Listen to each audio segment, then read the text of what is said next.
Delivering on our number one goal. Clemson football's 99% graduation success rate in the most recent NCAA data released today once again tied the highest ever recorded among public power conference football programs in the metrics 20-year history. Ladies and gentlemen, can we please get a standing ovation, rise to your feet for the number one goal at Clemson University accomplished. If you're a student, that is the number one goal, says Clemson football in a tweet sent out today about the university's 99% graduation success rate. And again, Diesel, that's what we're going to start the show with today, as Clemson football, the official account, delivers that their number one goal is not winning football games. Their number one goal is not winning national championships. Their number one goal is not making the college football playoff. Their number one goal is to graduate higher than anyone else, and they have achieved their number one goal. Congratulations. When did Clemson become Northwestern? When did Clemson football become Duke football? Don't nobody give a rip about how many guys you graduate. I mean, I just want just enough of these dum-dums to graduate so that they can stay eligible and go win you national titles. Come on. This is the saddest, softest. Like, if I'm a Clemson fan, I'm embarrassed to see that tweet go out. I mean, like, congratulations. Good for you. Whoop-de-doo. You showed up to just enough 1,000 level classes to get your degree. But you're You're not making the college football playoff. But that's not the number one goal, says Clemson. The number one goal, says Clemson football, is to graduate higher than anyone else, and they have done that with that 99% graduation success rate. So couldn't get it all the way to 100? I mean, like, no, come on. they can't ask for perfection, Diesel. You got to get I thought what the you best can get was here. the standard. That used to be, not anymore. So the question, Diesel, is for Clemson fans out there today that are in the upstate of South Carolina, Spartanburg, Greenville, Easley, Anderson, and wherever you may be listening on the free Odyssey app. The question is, would you rather the team you pull for, not just to Clemson fans, but to any fan base, would you rather the team that you pull for have the number one graduation rate, or would you rather the team you pull for be a playoff team? That, Tolos, is the question. Welcome into Wire to Wire. You can text the show. Text your answer to the question to 71307. Start your text with the word fan. Phone lines are also open, 844-326-3663. A good question, Cole, would be, would you rather have the number one recruiting class or the number one graduation class in your conference? I believe it doesn't matter what the way you look at it, because Clemson has said in the tweet, again, if you just tuned in, the tweet said, delivering on our number one goal as Clemson football's 99% graduation success rates, the most in recent NCAA data. Look, let me start by saying I do believe that is very, very impressive. There's no doubt that when you look at graduation rates across the country, Diesel, having a 99% graduation rate is something to be very proud of. But I posed the question, would you rather have that, or would you rather be a contender? Would you rather be in the postseason? Would you rather be playing when it matters late in the year or early in the 2025 calendar year? That's the question. Diesel, there's no debating that Clemson does things the right way, but I'm simply asking the question to all fan bases out there, which would you prefer to have? I think it's a fair question. These are the type of attaboy, pat on the back superlatives that you send out after the season is over, right? Yeah. You don't send these out while the season is still going on when you know you don't have a chance to make the college football playoff. You can wave your flag about this all you want to. That's great. You also don't do it 9 days before your rivalry game. Come on. What is this? I thought we were playing football here. I agree with you. So, again, as I said a moment ago, there are so many different aspects of this conversation, and I believe there are two things to look at here. Before I give you those two things, Texter says, coming from a Gamecock fan, you guys just opened with some very clickbait hot take junk. School should matter. Congrats to Clemson. Well, Texter, if it's clickbait, why is it tweeted out by Clemson and not us? If it was clickbait, wouldn't it be the other way around? Wouldn't we be tweeting it out? Isn't that how that works? If it was clickbait, why did South Carolina follow it up with their own graduation rate numbers that they sent out? They didn't send it out as a tweet. They sent it out as an internal press release to us. I don't know why this texter, everything that comes out of our mouths or my mouth bothers the texter. I mean, yesterday this same texter was upset that I didn't know boxing and MMA. Now he's upset that we're talking about a tweet that Clemson sent out. Okay, they sent it out. We didn't. So I wouldn't really consider that clickbait, texter. Two things to look at. Our problem is, Cole, that we're not calling this guy who doesn't live in our area code, by the way. We didn't call him and ask him, what do you want us to talk about? That's right. That's exactly. We haven't made him a producer on the show. We haven't let this guy, whoever he is, because he never signs his texts, still hiding behind the anonymity of never signing your text. So there's two things to look at. Clemson does do things the right way, Diesel. As I said a minute ago, if you send your child to play football for Dabo Swinney, you will know without a shadow of a doubt that he's in good hands, right? That the player is going to be in good hands. Dabo and the staff truly do care about the players, not just as players, but as a person, Diesel, right? We know that. You and I both appreciate that. Maybe even more so than they care about winning. I do believe Dabo Swinney has a very unique approach to how he handles and runs his program. Some don't like it. Some do. But I applaud Dabo Swinney in the sense of making sure that the guys that you are shepherding are taught how to be good people and raise them up and send them out of Clemson as good human beings. Good on Dabo for that. But the other side of the coin is, do you as a fan value graduation rates? Now, I'm not talking about the fans that have kids there. I'm not talking about the fans out there who have sent their children to Clemson. And I know those are out there in the audience, Diesel. But just the everyday run-of-the-mill fan, do you care more about the graduation rates? And I'm asking this not as clickbait texter, but as a genuine question of polling our audience. Do you care more about graduation rates than you do success on the field? How do you weigh that as a fan? That's what I want to know. And you know what? If you don't like it, they tweeted it out, not us. They tweeted it out. It's very easy to find Clemson football on Twitter. You want to go give them a like? Give them an attaboy? Go for it. That's right. Diesel, by no means am I saying Clemson should care less about the students. I very much appreciate coaches that truly try to better the lives of the players. I see that on the high school level, college level, pro level. I really love that. I appreciate that. But I just don't know that that's the number one goal from the fan. Now, the fan's not out there coaching on Saturdays. Does the fan base rather care more about that? I don't think so. Well, look, I mean, people follow Clemson football Twitter to get football news. This is academic news, right? I mean, it's social media 101 to find a niche and stay inside that niche.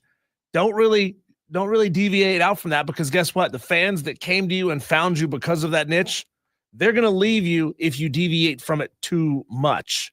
There's a lot of Clemson fans and people who follow Clemson football on Twitter who don't care about that. There's a lot of Clemson fans who never even set foot on campus, right? They've never even spent $1 with the team. They're probably going buying bootleg merchandise at Walmart, and that's fine. There's nothing wrong with that. I'm just saying that these fans are not necessarily always interacting directly with Clemson University. So this is not, in my mind, like, there's nothing wrong with sending this stuff out after the season is over.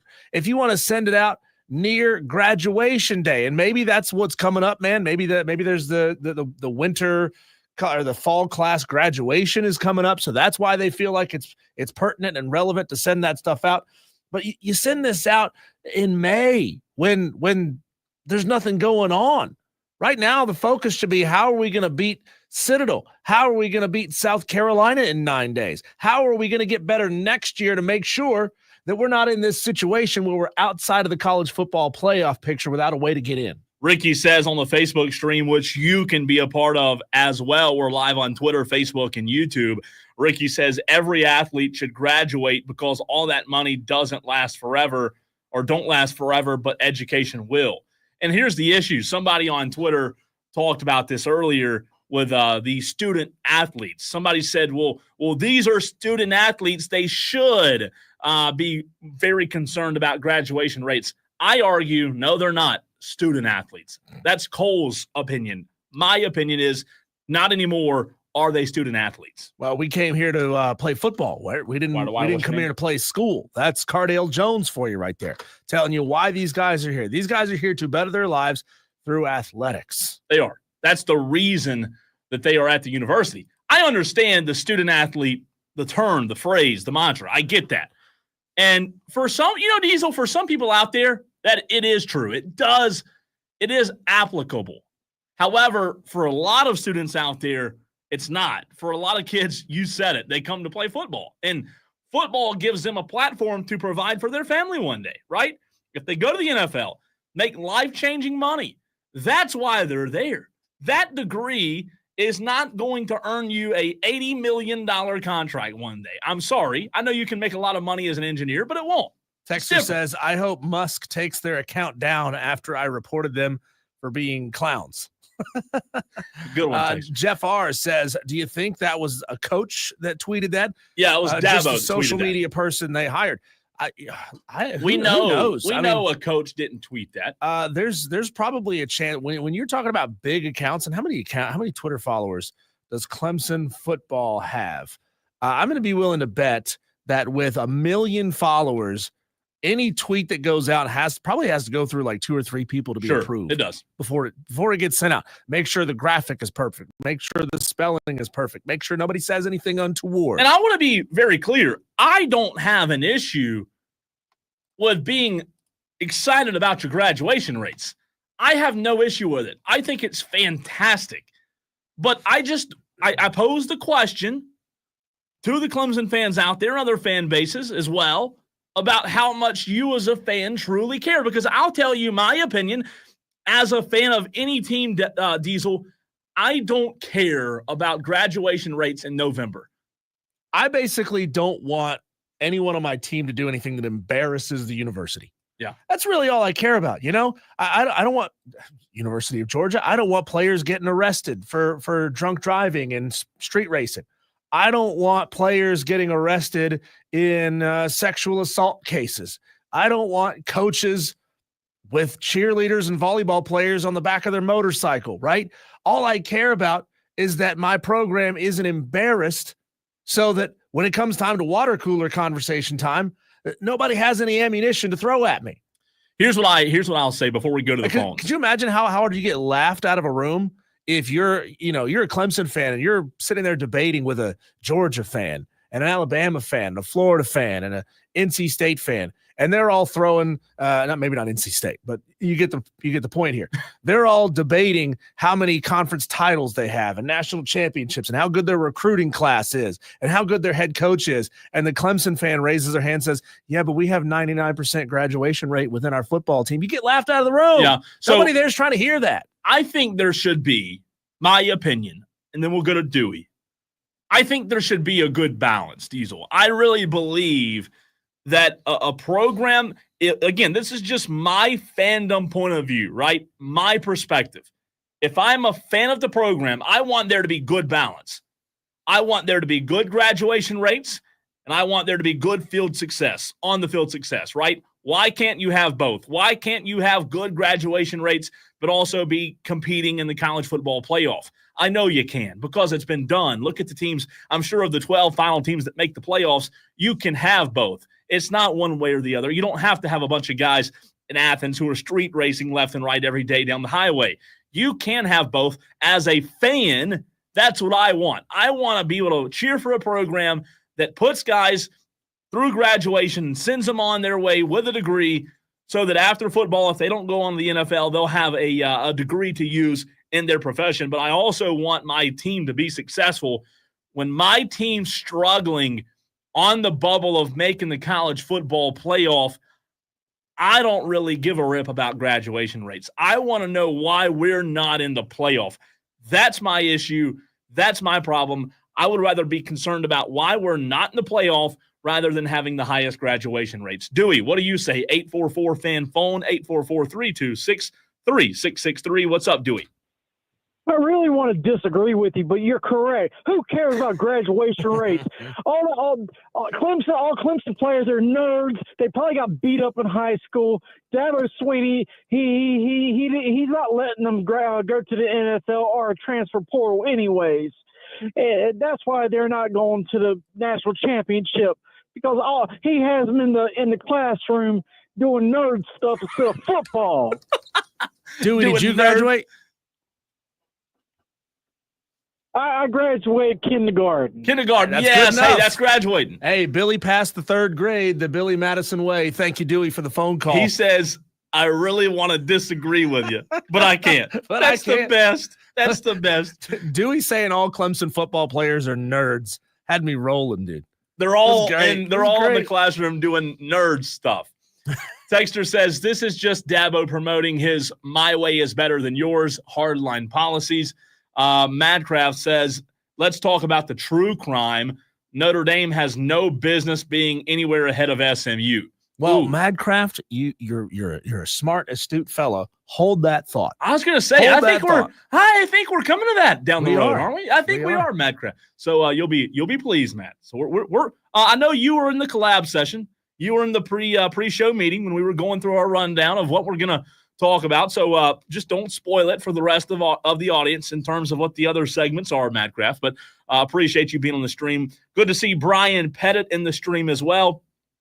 Brian came out and saw us yesterday at Ingalls and Easley. Yeah, and he walked away with one of these snazzy Fan Upstate hats. He did. Not an extra small T-shirt, but a hat. No. And by the way, if you want one of these, you can come see us 2 weeks from yesterday, which will be not this coming Wednesday, but the next Wednesday. We are going to be at we're going to be at Wire to Wire. We're going to be at Ingalls at 1500 Gear Highway in Travelers Rest in 2 weeks' time. The big city of TR. Right. That's right. So the last thing I'll say is I really do want people to understand who are listening to the show to hear me say I think graduation success rate is very important. I do. I think it's critical. I really, really appreciate coaches who want to better the players and Diesel see a bigger picture of just winning games, especially at the high school level, right? Because it's very important to mold young men to be good people, to be people you want to be around, good neighbors, right? Good husbands, good children, whatever that may be. But I have a huge issue with making graduation success rate a bigger story in November than the fact that we're not in the playoff. Like if your team is not in the postseason, you should be willing to stand on the side of the road and say, I don't care about graduation rates right now. And that's the way I feel. Right now, today on November 21st, I'll tell you this. I will never tell fans how they should think because there's other radio stations and hosts that do that. But I'll tell you this. If you're a fan of a program, Diesel, let's specifically say Clemson. If you're a fan of Clemson today, shouldn't you expect that standard that Dabo Swinney set of being the best on the field? Right now, you're the best off the field. That's great. But why is that not translating to on the field in recent years with this new era of college football? I have no issue with graduation rates being high. I think it's fantastic. But at the same time, that shouldn't be the concern of Clemson fans. That's great to brag about it. You should just expect to be back to where you used to be under Dabo Swinney, who, like I said, he's the one that set that bar. Congratulations to Clemson for your academic success. When we come back, Cole, there's one team that is exploiting the college football playoff structure, and it's traveling right underneath the nose of the committee members. Who is that team? And the other college football playoff burning questions that we have coming up next right here on the Fan Upstate.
The College Football Playoff Committee getting punked yet again, and it's their own damn fault. Notre Dame, Cole, has only played 8 Power 4 games this season. Notre Dame got beat in one of their non-Power 4 games this season. Mm-hmm.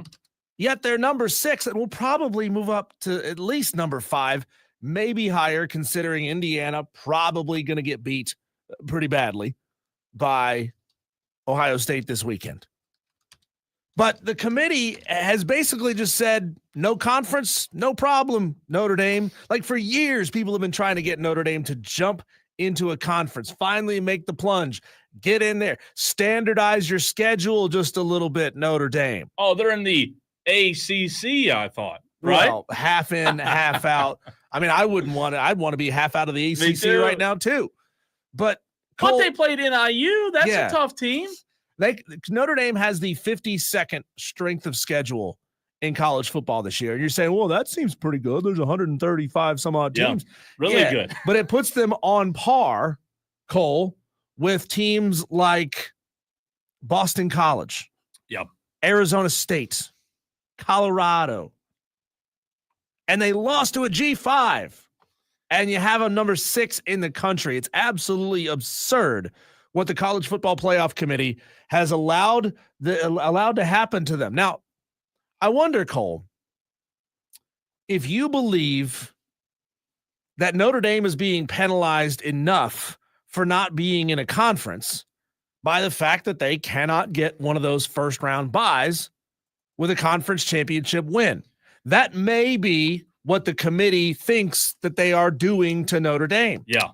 You don't get that first round bye. Well, first of all, they don't have to play in a conference championship game. So they already get an automatic bye every year. Actually, I think it might penalize them more by allowing them to get a bye and then making them sit for an extra week. So it's interesting. So 2 weeks of sitting. Yeah, it's interesting with Notre Dame because, as I said yesterday, Diesel, to answer your question, if that's the committee's motive, it's a terrible motive because I go back to what I said yesterday. I know this sounds terrible to the college football purist out there, but going to your conference championship game may not be the best route if you're in the SEC. Now, we know other conferences, that's the only path in, right? If you're in the SEC, though, just as Lane Kiffin said a couple of days ago, it may be better to not make that SEC championship. There's just far more risk than there is reward there if you're already a college football at-large bid possibility. With Notre Dame, I don't think the committee gives a rip. I don't think the committee cares about their strength of schedule, about their conference affiliation or lack thereof. Diesel, I care about their brand power. No, it's always been that way. It's always been Notre Dame is college football in some people's eyes, and college football is better with them in the picture, even with the BCS. Go all the way back to BCS before we got the college football playoff. Do you remember the national championship game between Notre Dame and Alabama? And I can't remember exactly what year it was, but it was, I'm going to guess, 2013. It was a long time ago, the BCS championship game that was an absolute blowout. Even then, it was all about Notre Dame, and it's always going to be until they get blown out in the first round this season by Oregon, hopefully. How many times does Notre Dame have to get blown out in the playoff? Right. For the committee to say, maybe Notre Dame isn't who we think they are.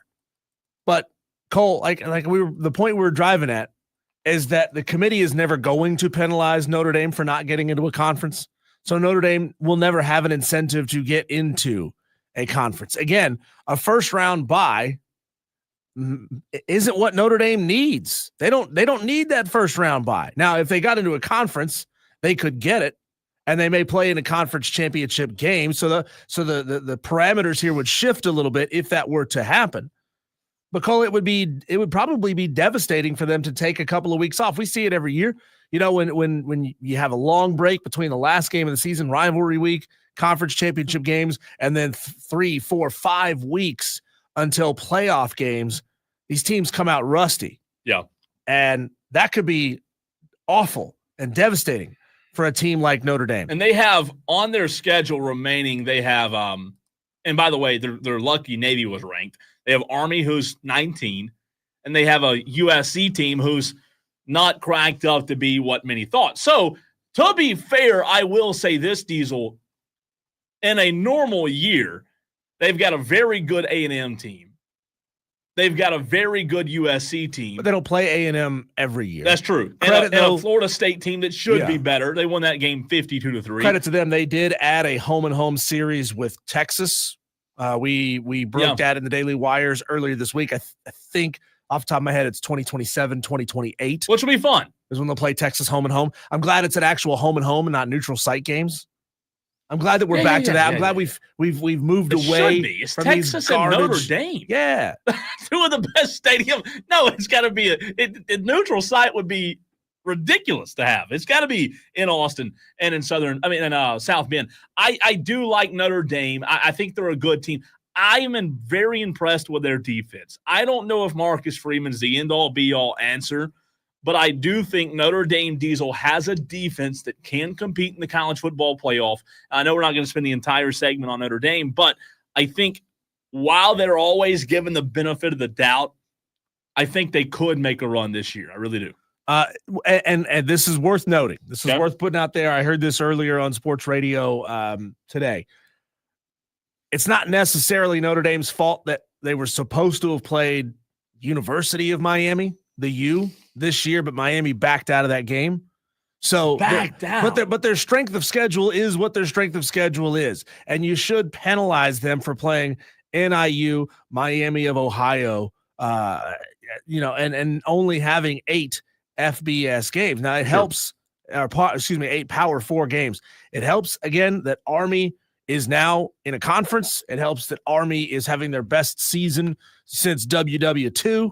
So shout out to Notre Dame for getting that. But look, I mean, this committee is never going to penalize Notre Dame. So, that's one of those talking points that I think is about ready to go by the wayside. It's about ready to be taken out behind the building and have some steel and lead put between its eyes and just put that conversation out of its misery. Has it really been that long? World War II? I mean, gosh. It seems like it, though, don't it? You brought up something interesting, Cole, and I'm glad you did because it segues us very cleanly into this next point that I want to talk about. Okay. On principle, should a team that didn't make their conference championship game, which is something Lane Kiffin says it's not really advantageous to go to your conference championship game anymore, should they be allowed to jump to be ranked higher than a team that did make their conference championship game but lost? Yeah. So if the loser of the conference championship game gets beat down in the conference championship game, which does happen from time to time, it does. Should the team that finished third place, even if they have the same regular season record, because there's a logjam in the SEC, there is of 2 lost teams and potential for 4 or 5 2-loss teams in the SEC this year, should they be allowed to jump the team that made the conference championship game? I think they should be allowed. Really?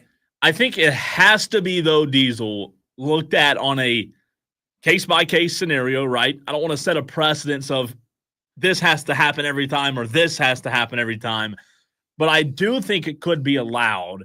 Well, if you say that can't happen, then what you're saying is the results of this game don't matter. Sure. That's true. The win-loss part matters, but how you win or lose doesn't matter. Here's what whether it's a 2-point game or a 20-point game. And look, I'm going to get a ton of pushback for this, and that's okay, but I do believe it. I really do. What you have to allow is, and I know 99% of fans don't agree with Florida State getting left out last year, but you can't set too much precedent, Diesel, and too many bylaws that if a Jordan Travis does go down, you can't accommodate, you can't take it case by case. What I mean is, if that loser in that championship game, if their star quarterback goes down, I know it's not a popular take. It wasn't last year when Florida State got left out, but the reality is it's not the same team. That's the reality. So I just want to allow the College Football Committee to look at everything on a case-by-case scenario and not set too much precedent, because sometimes, injuries do happen. Sometimes teams aren't the same team, 2 weeks that they were 2 weeks ago.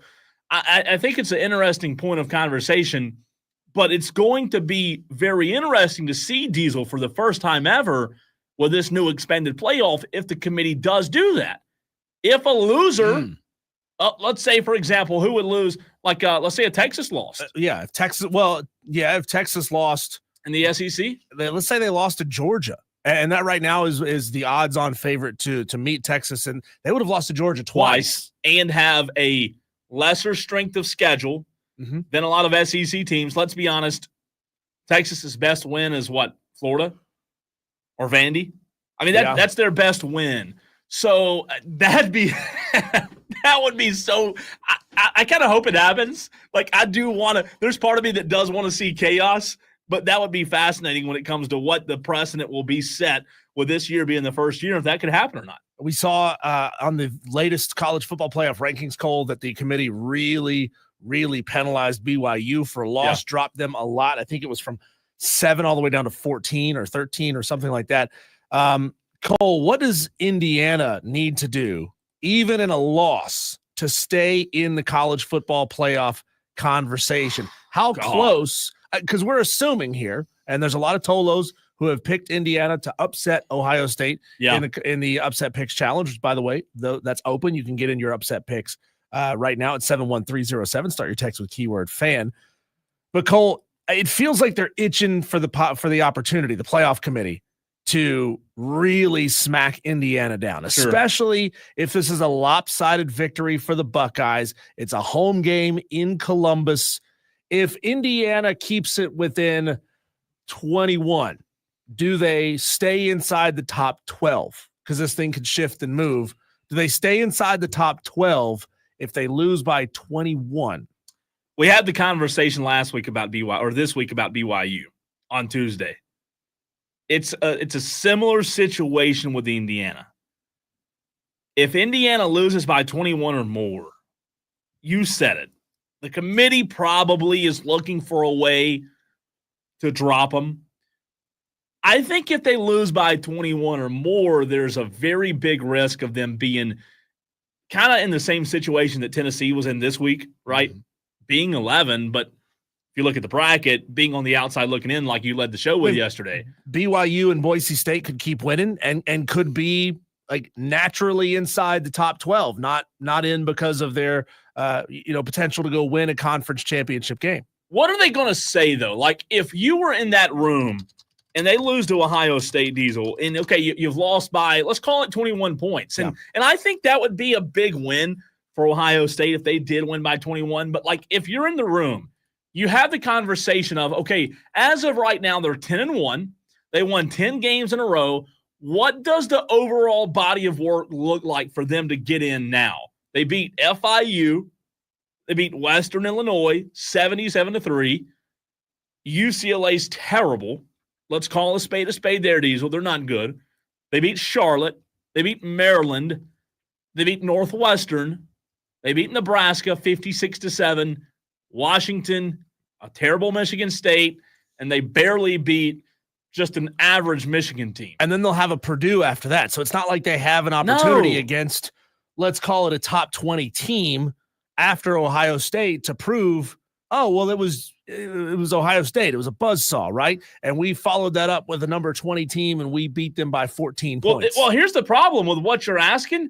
You're going to have to start comparing resumes, because if Indiana loses to Ohio State by 21, you then take that resume and you compare it with a two-loss SEC team, right, who's right on that bubble of trying to get in, and you start going strength of schedule. And that's my fear, where they're going to have to put Indiana out. They are at a point right now where they can't be denied by the sheer fact that they're 10-0.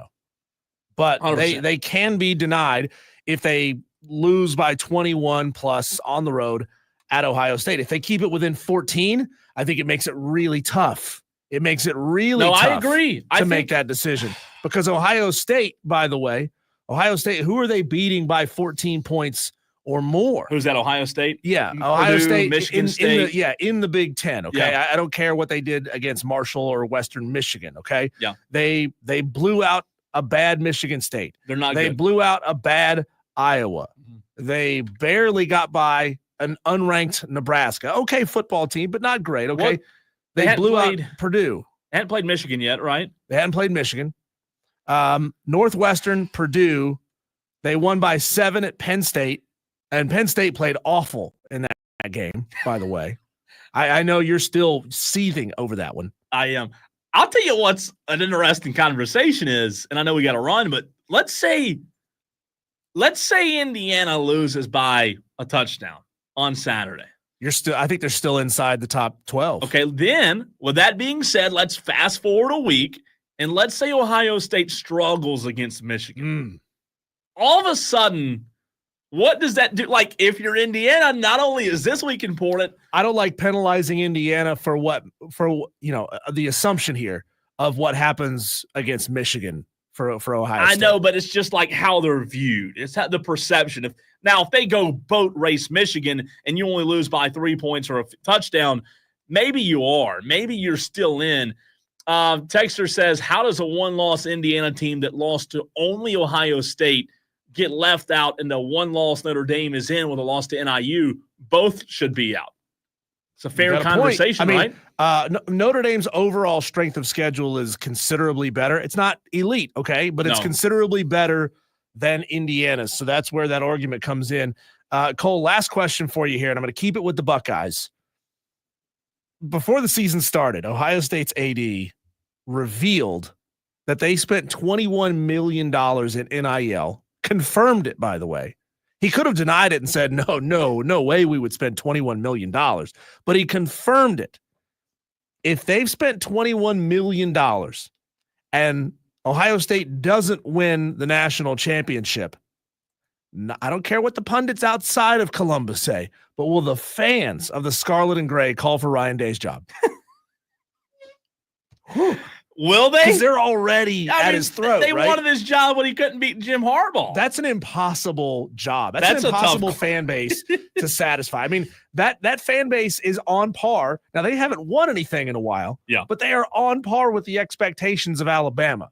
The expectation at Alabama and Georgia is you better win at least 1 out of every 5. Sure. Probably 2 out of 5, or your ass is gone. Well, they don't care if you get to the national championship game or to the semifinals. You got to win the whole thing or you're gone. Well, that should be their expectation. It really should be, because they've set that standard. Now, JB asked a fascinating question on the YouTube stream. He says, if Ohio State loses to Indiana and beats Michigan, they'll have 2 losses. Will they get left out?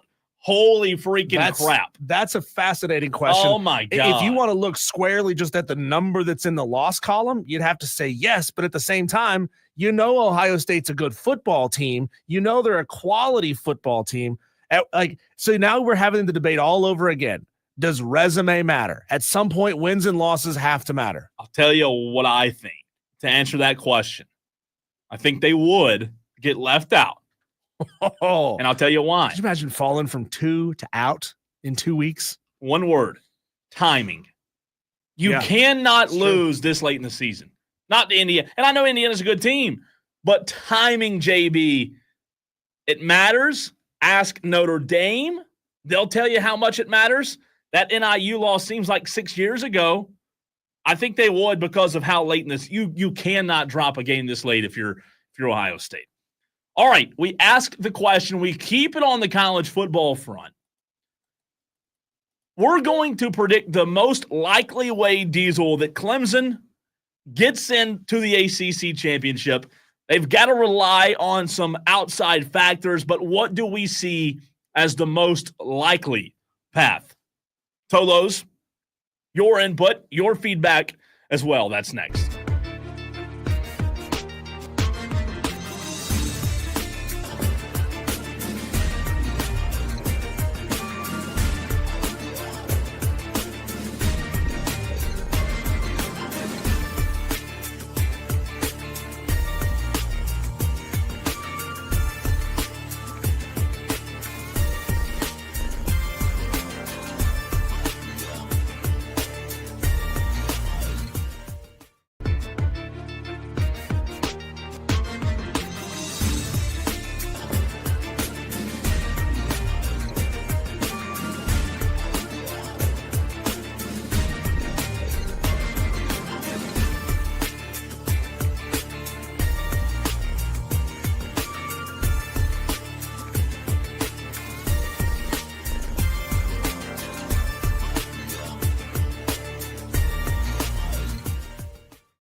I asked the question, Diesel, what the most likely way would be for Clemson to get into the ACC championship. There's no need for us to even do the segment because Madcraft says, I already know how this is going to go. You're both just going to pick one of Miami's remaining games because we've been suspect. Well, have you been suspect, Madcraft? You answer that without us answering it. Have you or have you not, Hurricanes, been suspect? You answer it. What do you think? I think you have.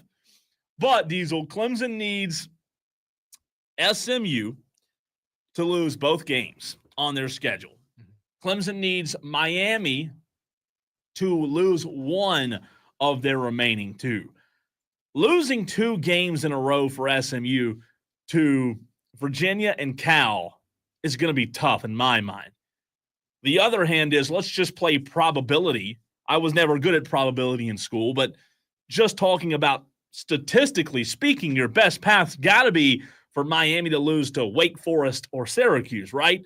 Because you don't have to rely on them to lose back-to-back weeks, and that's a tall task to ask for.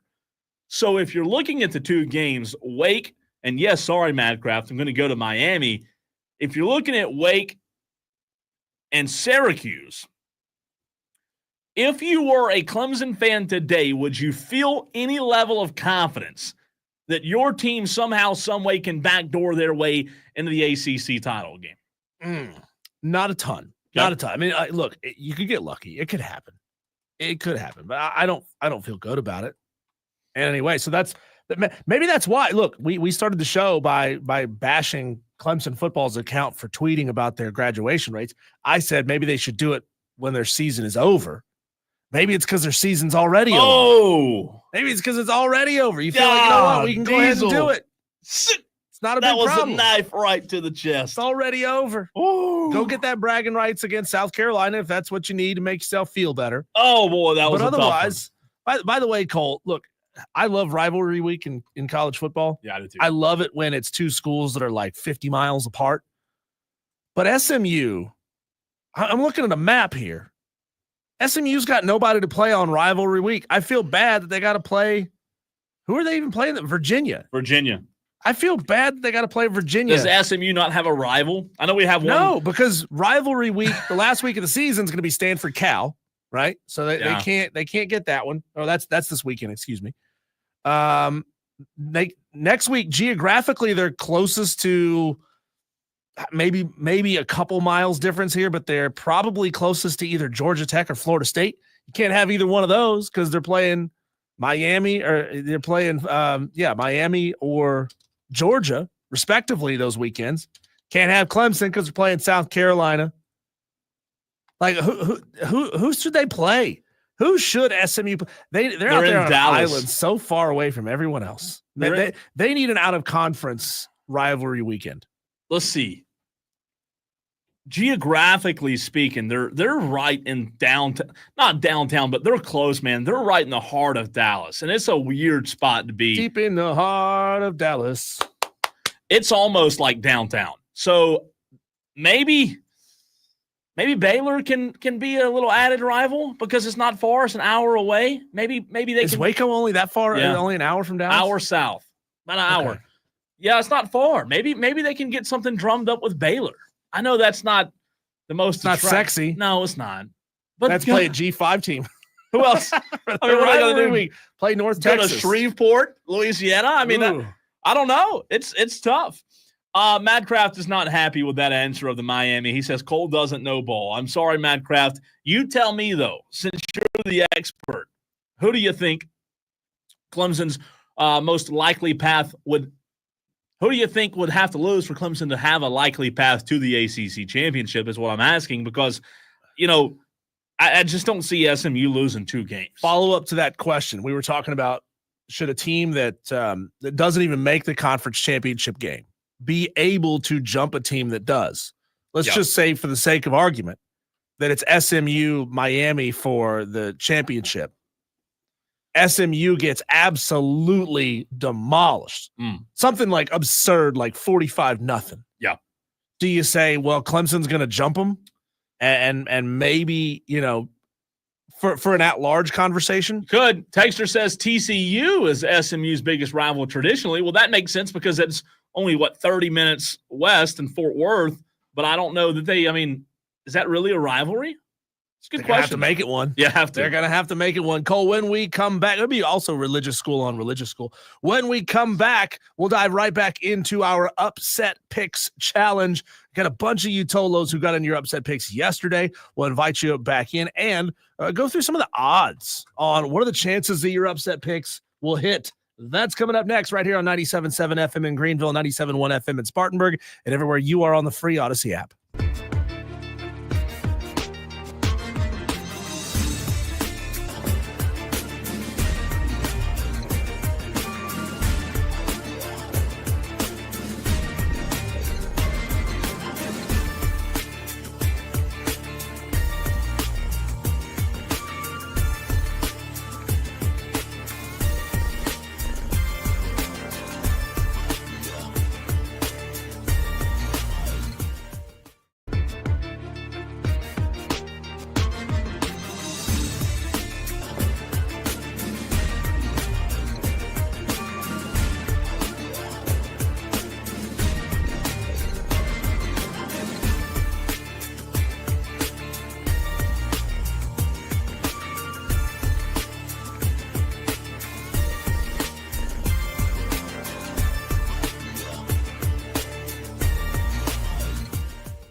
Madcraft worried that he's going to get banned from the show for telling Cole Bryson he don't know ball. Ha! Well, the truth is, Madcraft's the one that brings all the riz. Madcraft's Can't the get man. rid of that guy. Can't get rid of that guy. We're at 44 upset picks, Tolos, by the way. Lead yours in the Wire to Wire Upset Picks Challenge. Our goal, Cole, minimum goal is always about 100 picks every single week. We're almost halfway there. You Tolos who haven't yet given me your upset pick for week number 13. Now is a great time to start doing it. It's the Wire to Wire Upset Picks Challenge presented by Ingles That's right. Markets. That's right. You go to ESPN.com, look at the spreads, find a game where you think the betting underdog will win the game outright, and then you text us your name, your game, and the spread. Now, we'll adjust a little bit if the spread has moved since 3 p.m. on Wednesdays. That's when we lock it in. But if you're needing a little advice on how to get this in, Don't ask me. Jake Crane. Now, I just want to tell them how to send their pick. Okay, I can't tell them how to win. I can send it in. Okay. Now, Jake Crane says he wants UAB plus 6.5 against Rice. Shane Connick, big guest on the show, friend of the show. He's taking Stanford plus 14.5 over Cal. Noel says, give me the Florida Gators plus 11. I kind of looked at that Ole one, Miss. man. I looked at that It's a game. very interesting one. Florida is playing I really don't know good football. why, right now. but I was this close, Noel. Who would you This take close. in a Florida-South Carolina game, neutral site right now? Put it in Jacksonville. South Carolina. South Carolina. I would. Really? I think I would, man. You're thinking Florida might upset Ole Miss, but you'd still take South Carolina to beat Florida? Yeah, and I think Wild. if South Carolina were What a time to playing be this alive. way when they played Ole Miss, things would be different, man. That offense for South Carolina, when they played Ole Miss, Diesel, they had just not yet figured things out. And I know you've got to show up during the course of the regular season consistently to make the playoff. That's the reason South Carolina's on the outside looking in right now. But I truly do believe if Ole Miss and South Carolina played again today, it'd be a much different game. I'm not saying South Carolina would win. What was the final of that? 24-0, something like that.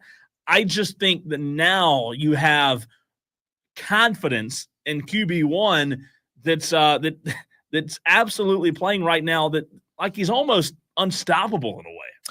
Noel says, give me Florida over Ole Miss. We already mentioned that one. Isaac says Pitt plus 8.5 over Louisville. Maize and Brew taking Stanford plus 14.5 over Cal. That classic ACC matchup of Stanford Cal. Brandon Gosnell wants Army plus 14.5 over Notre Dame. And Sparty Party 12 also taking Army plus 14.5 over Notre Dame. That's how you get them in, Tolos. Just text in 71307. Start your text with the word fan. We have you do that because we share a text line with our sister station. And if you put the word fan on there, we can siphon out and shuffle just to the texts that we that are intended for us. I think a lot of Tolos, Diesel, are not participating because of their inability to hit, getting down, getting upset. Well, that doesn't giving stop up. you with the ladies. And it doesn't stop me with the upset picks challenge either. I've played every week, even though I'm horrible. I'm in 70th place right now. So Tolos, if you haven't done well, don't give up because here's why. And I'm not saying this will happen. 17. That's what I'm saying. If I hit this weekend, I'm in 70th now. And Diesel said yesterday, if my game hit 17 and a half points, I would catapult from 70th inside the top 30. Yep. And then I'd only be a couple away from that top 20. I'm telling you, man, it's not over till the fat lady sings. And I hadn't heard anybody in the hall singing yet. And we have 4 more games that we're going to play, Cole. 4 more times because we've got this week, next week, and then we've got pre-Christmas bowls and post-Christmas bowls. Yeah. So we've got 4 more opportunities. Oh, God, that's it? For you to score points. I know, right? Crap. Oh, I thought you were just sad because the college football season's coming to an end. I am sad, but I also, I've got to hit this week really bad. Oh, so we'll play 5 because we'll also play conference championship games. That's right. Yeah, so we'll have 5 more chances. And then we'll just enjoy the playoff. We had a texter ask us yesterday how we were going to handle the upset picks challenge in the playoff, Cole. I don't think we're going to do it in the playoff because number one, you just want to enjoy the playoff, right? No. Number two, it'll get down to the point where there's no options. Yeah. And then, really, game. like, what does it matter if 50 people all pick the same game? No, I'm with you. It doesn't really matter. Right? Also, I did want to get to a text earlier that we did not address. Oh my God. I'm looking for you a said text from something yesterday. sad. Dan B says, I'll check and see who besides me has gone 0 for 13 on picks. Oh.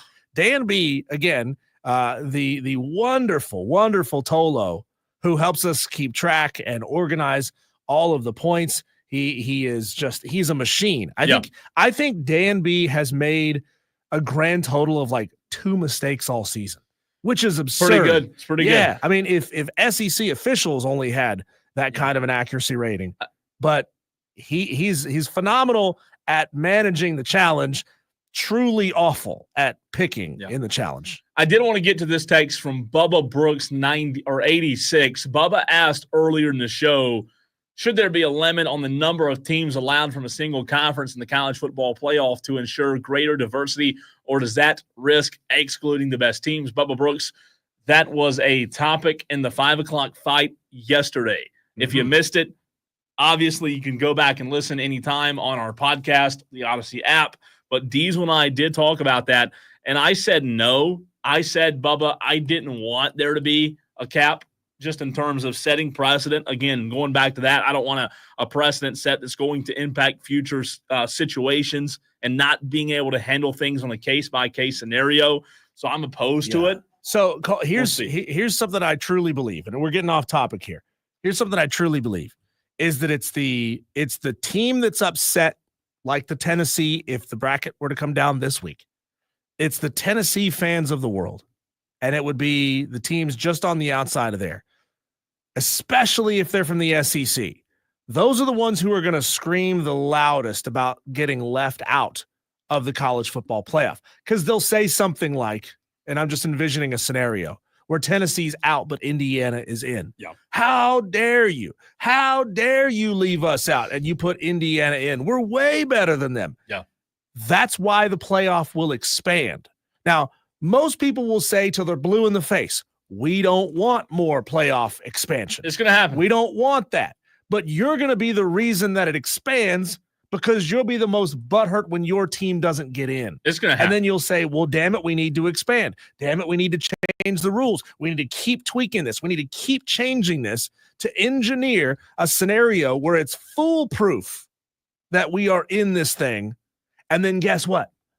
Life will find a way. As Jeff Goldblum from Jurassic Park said, life finds a way. Chaos will happen. And eventually, and it's wild to me that it happened in the very first year of this 12-team playoff, eventually something crazy will happen that bursts that bubble, that narrative in your mind, and you're going to yell the loudest to say, we got to expand this thing again or change the rules so this can't happen. Guess what? You cannot engineer the result that you want. Yeah.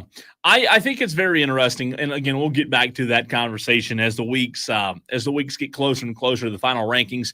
With my upset pick, I picked the game, Diesel, tomorrow night. Temple is at UTSA in the big city of San Antonio. Temple, San Antonio, UTSA is a 16.5 point favorite. I picked Temple, who's 2-4 in the American, to pull the upset tomorrow night at 7 o'clock. Your upset pick was? My upset pick was UConn over Syracuse. Yeah, I don't hate that. Let me go back and see how many points that was worth as of yesterday. 10.5 points. Here's the problem. I may have picked Temple a week too late, Diesel. Last week, Temple was an overtime winner over Florida Atlantic, but the school turned around and fired their head coach the next day. So how does that have repercussions on the players, right? My upset pick as they begin to consider whether they're going to stay or whether they're going to leave. That's interesting. I didn't really consider that much, but now that I'm leaning more and more or thinking more and more about this Temple UTSA matchup, we talked about it on Monday, Temple firing, was it Tom Herman? Yes. No, Tom Herman was at FAU. FAU. Temple, whoever they fired, whatever coach they fired, That's an interesting conversation. How do the players respond after that? Stan Drayton. Stan. Yeah, Stan. Of course, Okay, yeah. Stan. Old Stan. UTSA offensively, they might be too much. They're averaging 31.2 points per game, and Temple's allowing an average of 35 points per game. UTSA's defense isn't great, so maybe it'll hit the over. But I'm banking everything I can on the Temple Owls. Yep, I got the mascot right, baby. I got it right for the first time. Name me two other schools, and I think there's only two more. But I also think they're all in the same conference that also have mascot as the Owls. FAU. Mm-hmm. So FAU, Temple. Am I missing one? Or I'm missing two more. I know FAU is, Temple is. Is there one more? There is this. Okay, so I told you. Don't tell me I got both of them already. You're looking Big Daddy at, over here. Who else? Rice. Who? Oh, Rice. See, that's the dumbest mascot ever. I got a little Rice. confused. They should be the Rice Cakes, God. right? And then they're just logo could just be big old booties because that's a caked up booty. There's also the Kennesaw State Owls, by the way, but they are in Conference USA. That's true. Kennesaw, don't forget about that. Mike Main got his upset pick in Diesel. He wants Indiana plus 13 over Ohio State. Okay, a very popular one so far. Oh, Jeff R. See, you know what? I appreciate Jeff R. He just keeps trying over and over and over again. We've been arguing with Jeff R. over the text line for a couple of days. Number one, great job putting your name at the end of the text. Number two, he says, don't expand, just bleep and win. And I cannot agree with you more, Jeff. Just win, Cannot agree with you more. Hurricane Jeff gets his upset pick in Diesel. He says he's taking Florida plus 11 over Ole Miss. By the way, I have not hit on the game yet myself. Also, Madcraft is not the only Hurricane fan in the audience. I just don't have a lot of opportunity to respond being a mail carrier and out on a route every time your show is on. Well, Hurricane Jeff, we appreciate you listening, man. Absolutely appreciate it. Yeah. G says Clemson's not going to the ACC championship game. They need to be worried about, can they beat South Carolina next weekend? I like it, G. Telling us how you really feel. I agree with you, by the way. Did we miss any there? JT and Greer, did you get his in? Indiana plus 12. Is that the most popular pick? Indiana? It is. There's somewhere in the range of, and I counted here for just a second, Indiana. We now have 10 Tolos who have taken Indiana to upset Ohio State. And just so you know, just to go down the odds here of the upset picks, what are the odds that some of these will hit? Well, Cole, I have taken, as far as I know, at least that this has been a popular pick in this challenge, I've taken a game that has the highest odds, the highest matchup predictor odds for UConn to upset Syracuse. There's a 31 1/3 chance for that to happen, chance for that to happen. So there's 6 or 7 of us taking that one. Ohio State has a 26.5% chance to lose to Indiana. So far, 10 Tolos. Say that again, Diesel. 26.5%. 1 out of 4. 1 out of 4 shot that Indiana gets it done. Like, those are pretty good odds. Yeah, those are pretty good odds. 25% chance that Minnesota upsets Penn State. 24% chance, and this is by virtue of them just losing 3 in a row. Pitt upsets Louisville. I mean, you would think Pitt is a better football team, but I think that kind of their bubble is burst. And man, how tragic would that be for them to start? What do they start? 6-0, 7-0? They're undefeated. For them to lose. I think Louisville wins that game. Yeah. I think Louisville wins. 23% chance for NC State to upset Georgia Tech. That game is tonight, right? Yes. Yep. Yes, we saw. What were they doing on the every Thursday? I've noticed chowing down. They do like a Sports Center hit at the Thursday night college football. Last week was it ECU? Maybe it was ECU last Thursday, but they had Tim Beck at Coastal was chugging beers on this very show. But what is there to do in Atlanta? I mean, you got to go to the put on bulletproof vest and eat cheeseburgers from the varsity. Ride the MARTA, right? I mean, what do you do? So Georgia Tech, who tonight? Georgia Tech, NC State. Remember, Grayson McCall-less NC State because he retired from football. How many? Too many bell rings. How many Tolos have picked that one? Oh, how many Tolos? I'm putting you on the spot there. The reason I say that is I haven't seen a lot of those come through. NC State at Georgia Tech tonight. Three Tolos have taken that one. That would have been Bubba Brooks, Pac Fan Shuff, and John Dog have all taken that one. And that's worth 8.5 points. Mm-hmm. Georgia Tech's favored. I don't know, man. I'll tell you this. I think that 8.5 might be too many. I really do. NC State might come. It's what, 2 500 teams? Oh, no, sorry. Georgia Tech's 6-4. NC State's 5-5. Yeah, big difference. Don't get them bastions of quality. Hey, I'm sure their graduation rates are real high. At Georgia Tech or both? Georgia Tech. Georgia Tech's, but there's no way they're higher than Clemson's, is there? You can't beat 99%. There's no way. Georgia I'd Tech, call you a liar if you said breaking it was 100%. news, Georgia Tech has just filed a lawsuit against Clemson for their graduation rates. I'm kidding. But how do you get higher graduation rates than Georgia Tech and Duke? I mean, that's something to be proud of. Now you're considered the academic school, and Clemson and Dabo can now use that excuse of, hey, we're not winning because we only accept the highest academic. It's because our standards are too high. That's what it is. Thing. Our standards. We have just figured it out. Can't compete with the Georgia Techs of the world. Mike Main gets his in. I think you said this already. Give me Indiana plus 13 over Ohio State. You know what, man? That game fascinates me this weekend more than any other game. Yeah. Indiana, Ohio State. What time is that game? That game is noon. 12 o'clock. So we're going to find out. We're going to know probably sometime around 12:35. That conversation is going to be settled. If they can hang? If they can hang. Ooh. Or we'll know that it's over.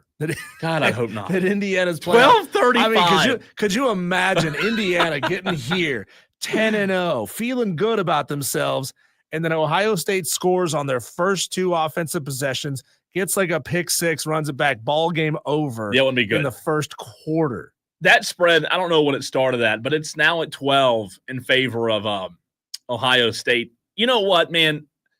Indiana, you give them all the credit in the world for what they've done. I think Kelly Ford mentioned it yesterday. They're 10-0 Diesel, and I said this last week. The previous 3 seasons, they won 3 games. So we're talking a total of 9 combined wins for Indiana in the past 3 seasons.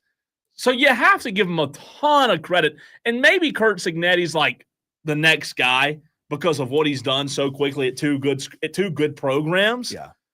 But I just don't know that they can hang with the big boys. You know, it really does paint a picture of just how hard it is to thread the needle. If you're not a program where everything is running at the highest possible level, right? If you're not a Georgia, if you're not an Alabama, if you're not Ohio State and Oregon, to hope that, number one, you've got a decent enough strength of schedule in a given season, knowing that you plan these schedules out 3, 4, 5, 6 years in advance, and that you're going to have a team that can go win at a high level. Like, you can't stack the deck. So, I mean, in that way, sometimes, Cole, I cut teams a little bit of slack in the who have they played question, because it's so totally random when it's all put together. You know, think about it. These kids are sophomores in high school when games are being scheduled.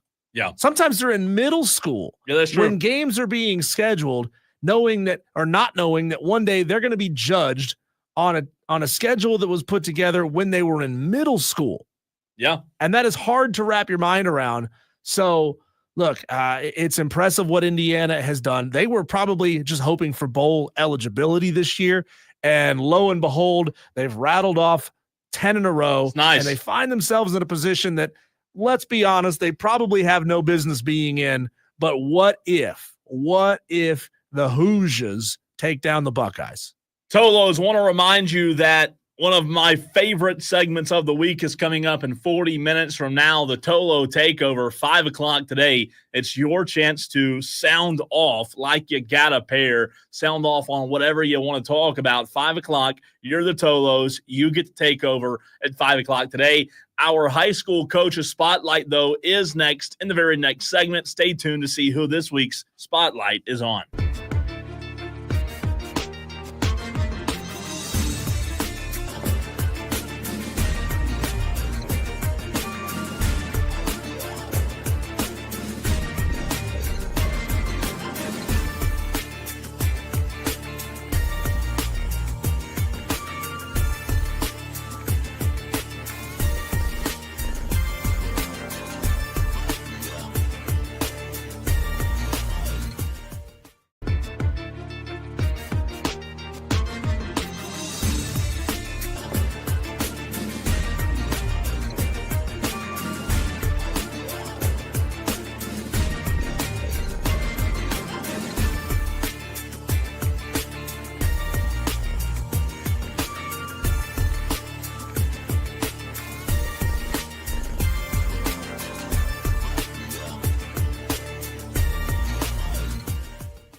Every Thursday, right here on Wire to Wire, we do our high school coaches spotlight, where we go around the upstate: Spartanburg, Greenville, Anderson, Easley, Liberty. You name it, we go there and bring on a different high school coach. It's the high school coaches spotlight, and this week we are keeping it local once again as we bring on Gray Ramsey, the head football coach of MVP Mountain View Prep. Coach, how are you, man? Good. I'm doing well. How are you guys? Doing fantastic. Appreciate you hopping on with us. Talk about, I just want you to catch your breath for a second, Coach, and step back, take a look back at the first inaugural season, if you will, of MVP football, and just take a breath and look back on what has been a very historic season for you guys at Mountain View Prep. Have you had a chance to do that yet, or are you just focused on the next game?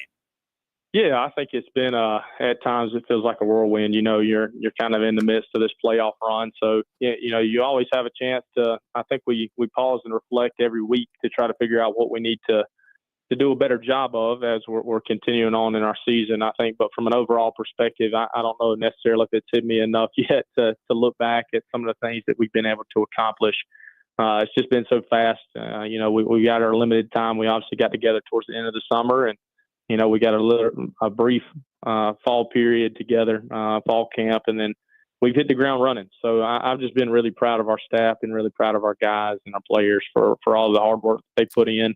I don't necessarily know if we thought we would have this type of success this early, but it's been a great ride for us so far, and it's been fun to see the adjustments and the growth from everybody that's been involved in this process. You know, just starting a school in general has been really tough, and a lot of challenges that have been put forth, but we've done a good job, and we continue to have some success on Friday nights, and just really grateful for the opportunity that we have here. Coach, didn't know you'd have this type of success. You know, I'm no mathematician here, and I'm kind of doing this in my head on the fly, but I think you've had exactly one game that has been within 21 points as the final score. I know you won a couple of games by exactly 21, but only one game, that was the game at Chapman, where you won by fewer than 21 points. What game would you say, and coaches will probably answer this question in a myriad of different ways, that you're most proud of, and why?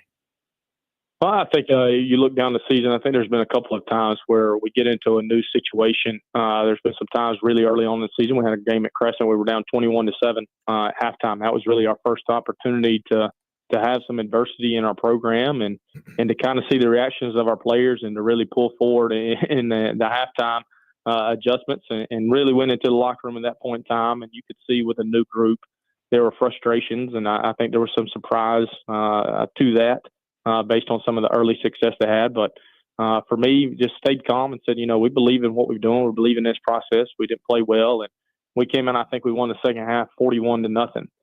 In the second half, to just see that kind of growth. So we kind of used that as a reference point along the way. There's so many things that happen on a Friday night that you've got to be able to deal with. I think that's the beautiful part about football, that you relate to your life. You know, things can go wrong, and you've got to be able to respond in an appropriate way, but you also got to be able to handle success.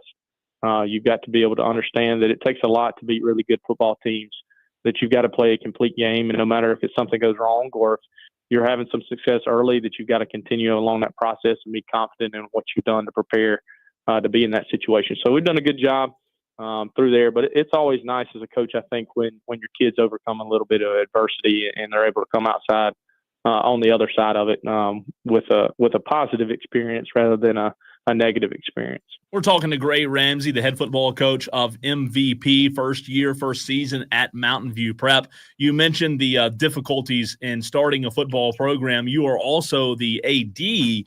Which has been more challenging, being the AD or being the football coach in the first season? Well, I think it would probably depend on what day you talk to me. You know, there's definitely in this role, and as I've learned along the way, you know, there's so many things that you really try to do a good job of in the time leading up to when the school opened, that you try to prepare yourself for. You know, you try to put protocols into place. You try to make sure that your organization on both sides, either through the athletic department or through our football team, that you're really detailed and dialed into what you want to do. But you know, still to this day, you know, in November, in the middle of November, something happens on a daily basis here that you just didn't think about, or that you've got to make an adjustment and fly along. So I I think both roles have been equally challenging at times. I've really enjoyed both. I'm a sports fan, but it's been fun for me to see the success that we've had in some of our other fall sports teams and be around and be an advocate for them and to also, have that relational part with the other head coaches. And then from a football coach standpoint, and being a head coach in this role, I think that goes without saying how difficult it is to start in a program in general, even if you were taking over at a school and trying to build and bring in your own ideas.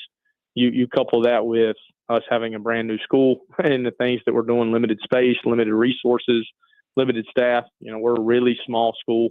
We're playing in the 3A classification, but our enrollment's around 450 students.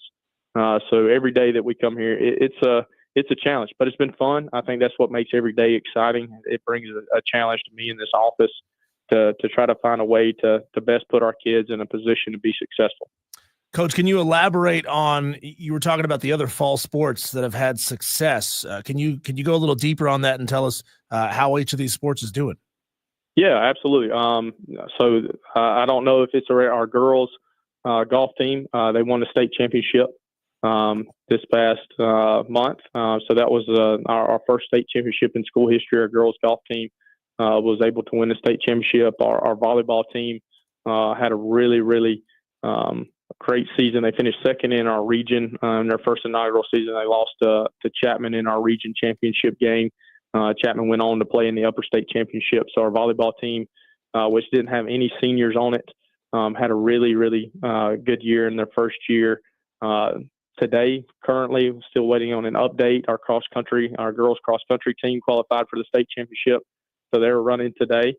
And then you go down the line as we keep going. Who am I forgetting? Let's see here. Volleyball, football, cross country, and girls golf. So we've had a great start to our school year and how successful these teams have been, and they're getting to lay the foundation. I think what's unique for us is our school is 7 through 12, all under one roof. So when we talk about that total enrollment of 450 kids, that includes 7th and 8th grade too. So it's been fun for us to kind of see these 7th and 8th graders that I get to interact with on a daily basis. And, they're getting to see some success early, and it's been fun for the older kids that are here to kind of lay that foundation of what we expect from a student athlete here. So it's been really fun for me. It's a different type of school environment than I've ever been a part of. So we get to come here every day and kind of set what the precedent is going to be and what we expect, and you get to design it your way. And I think in this profession, it's pretty rare that you get to build something from the ground up and doing it exactly the way that you want to. Coach, when you look at the schedule, Diesel mentioned some of the close games as well as some of the games that were not so close. When you're preparing for the playoffs, the challenge is going to get tougher and tougher. How do you balance the games that were blowouts versus the games that were really close and using those games to pull data, info from when you're game planning and trying to get better on things for the postseason? Yeah, I think we were probably in an advantage this year in trying to find a way to utilize everything that we went through because it was so new to us. There were times where you could point to certain things that happened in a game and grow from it because we've never done it before. We've never been through it, and that we needed to go through those experiences, whether it was holding on to a big lead and making sure that you still, played well in the second half, to finding out how to balance depth charts, to finding out how to get people playing time and get them prepared. In high school football, your roster sizes are limited. Any chance that you get to build that depth and get people playing time, we went through those. What does it look like when an injury occurs? How do we handle substitution packages when people are hurt?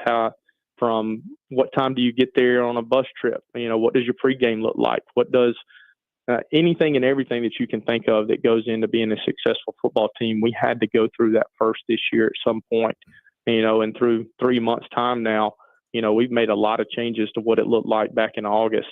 I think we've been prepared. It's been nice. I think you definitely grow more from the close games that you're in. We were, the benefit of playing in a really good region, I thought, that's prepared us. We had a really good game with Woodruff. We had a good game with Chapman, and you look down the road, Woodruff's on the other side of the bracket, which would not surprise me if they were able to make it outside of that bracket, and we see them again in the upper state championship game. So, we went through times where we've learned through handling success, and then we went through times where we've had to learn how to handle some adversity. So they've been as equally as important this first year because we needed everything. We grow so much on a day-to-day basis. Every day that we get to spend together, I think our program grows in the right direction. Talking to Gray Ramsey, head coach and athletic director of Mountain View Prep.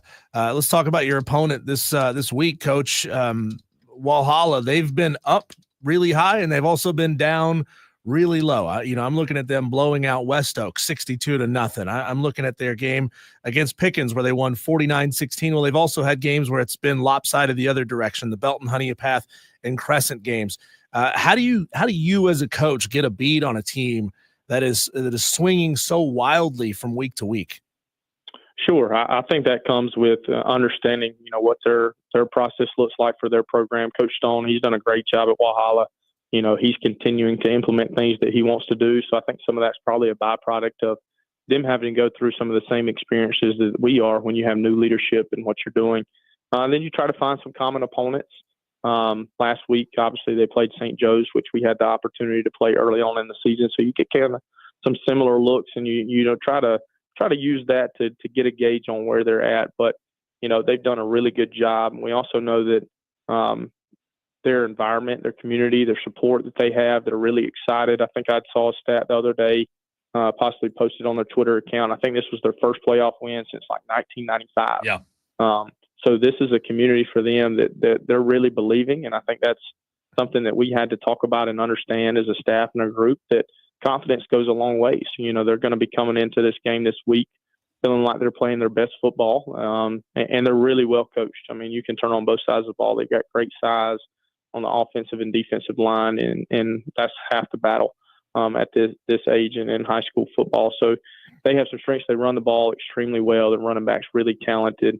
Again, looking at some things that I saw this past weekend, around 300 yards, 41 carries. So they have a workhorse.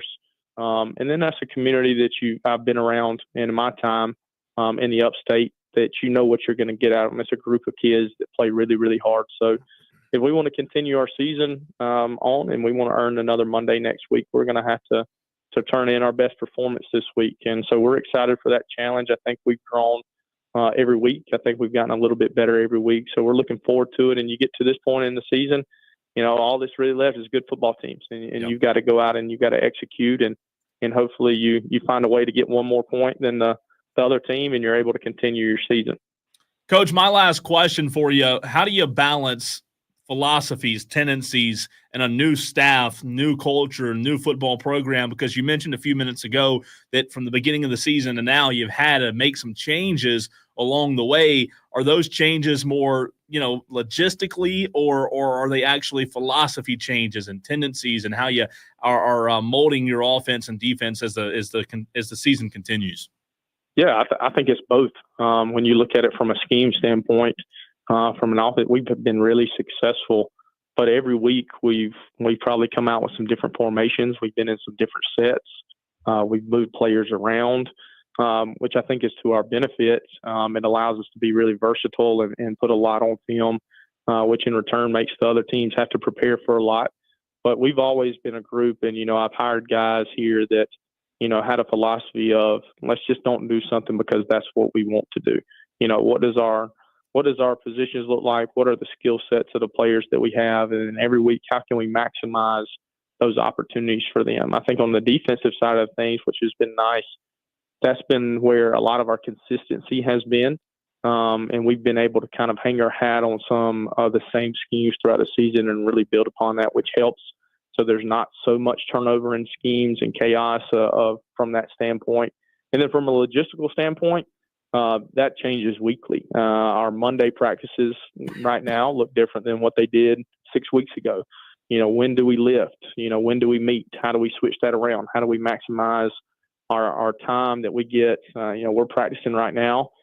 We don't have lights at our practice field where we're at. So we have to get out as soon as we can. So we've moved meetings and lifts kind of to the end. And, that's just a simple example of what we've had to do to kind of adjust.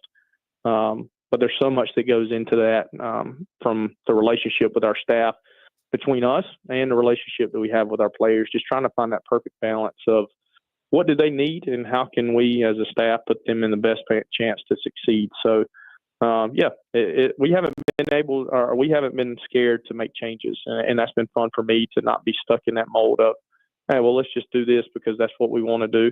Hey, it's not working, then it's ultimately on me to try to find a solution that's better.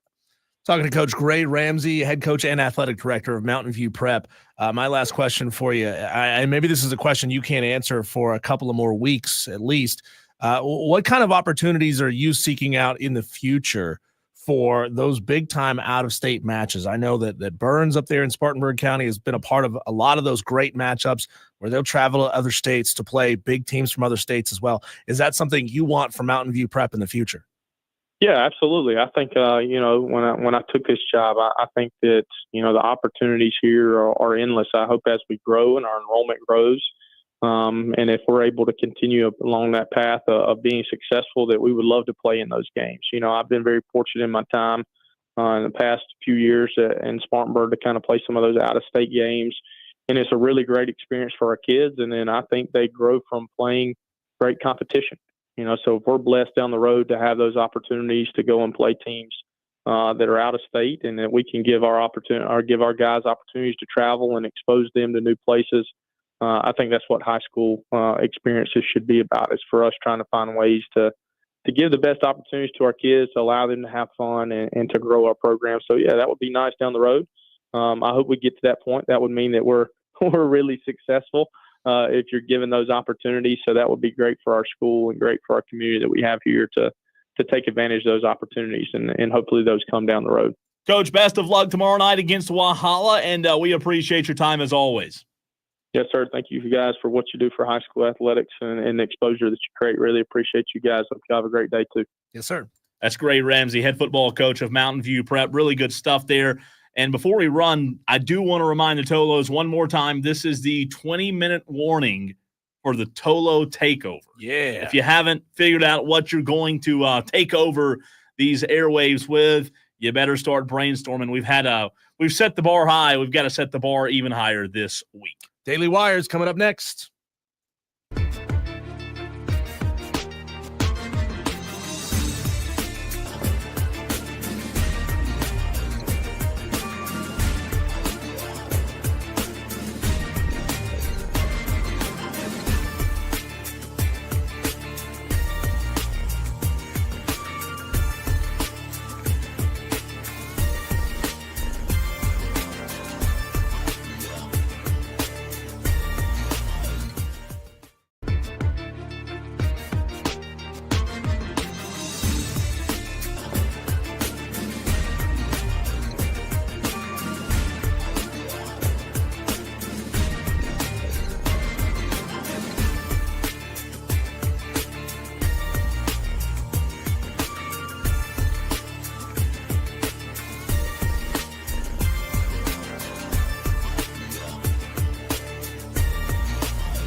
Time to hit you with what's going on out there in the world. These are your Daily Wires. The buzz happening in the sports world. 5-star quarterback Julian Lewis has committed to play for Deion and Colorado in 2025. He is the number 2 recruit in the 2025 ESPN 300. He made his commitment announcement on the Pat McAfee Show. You know, it's interesting. People have the narrative that when Shedeur Sanders leaves Colorado and when Travis Hunter leaves Colorado Diesel, they're just going to fall off.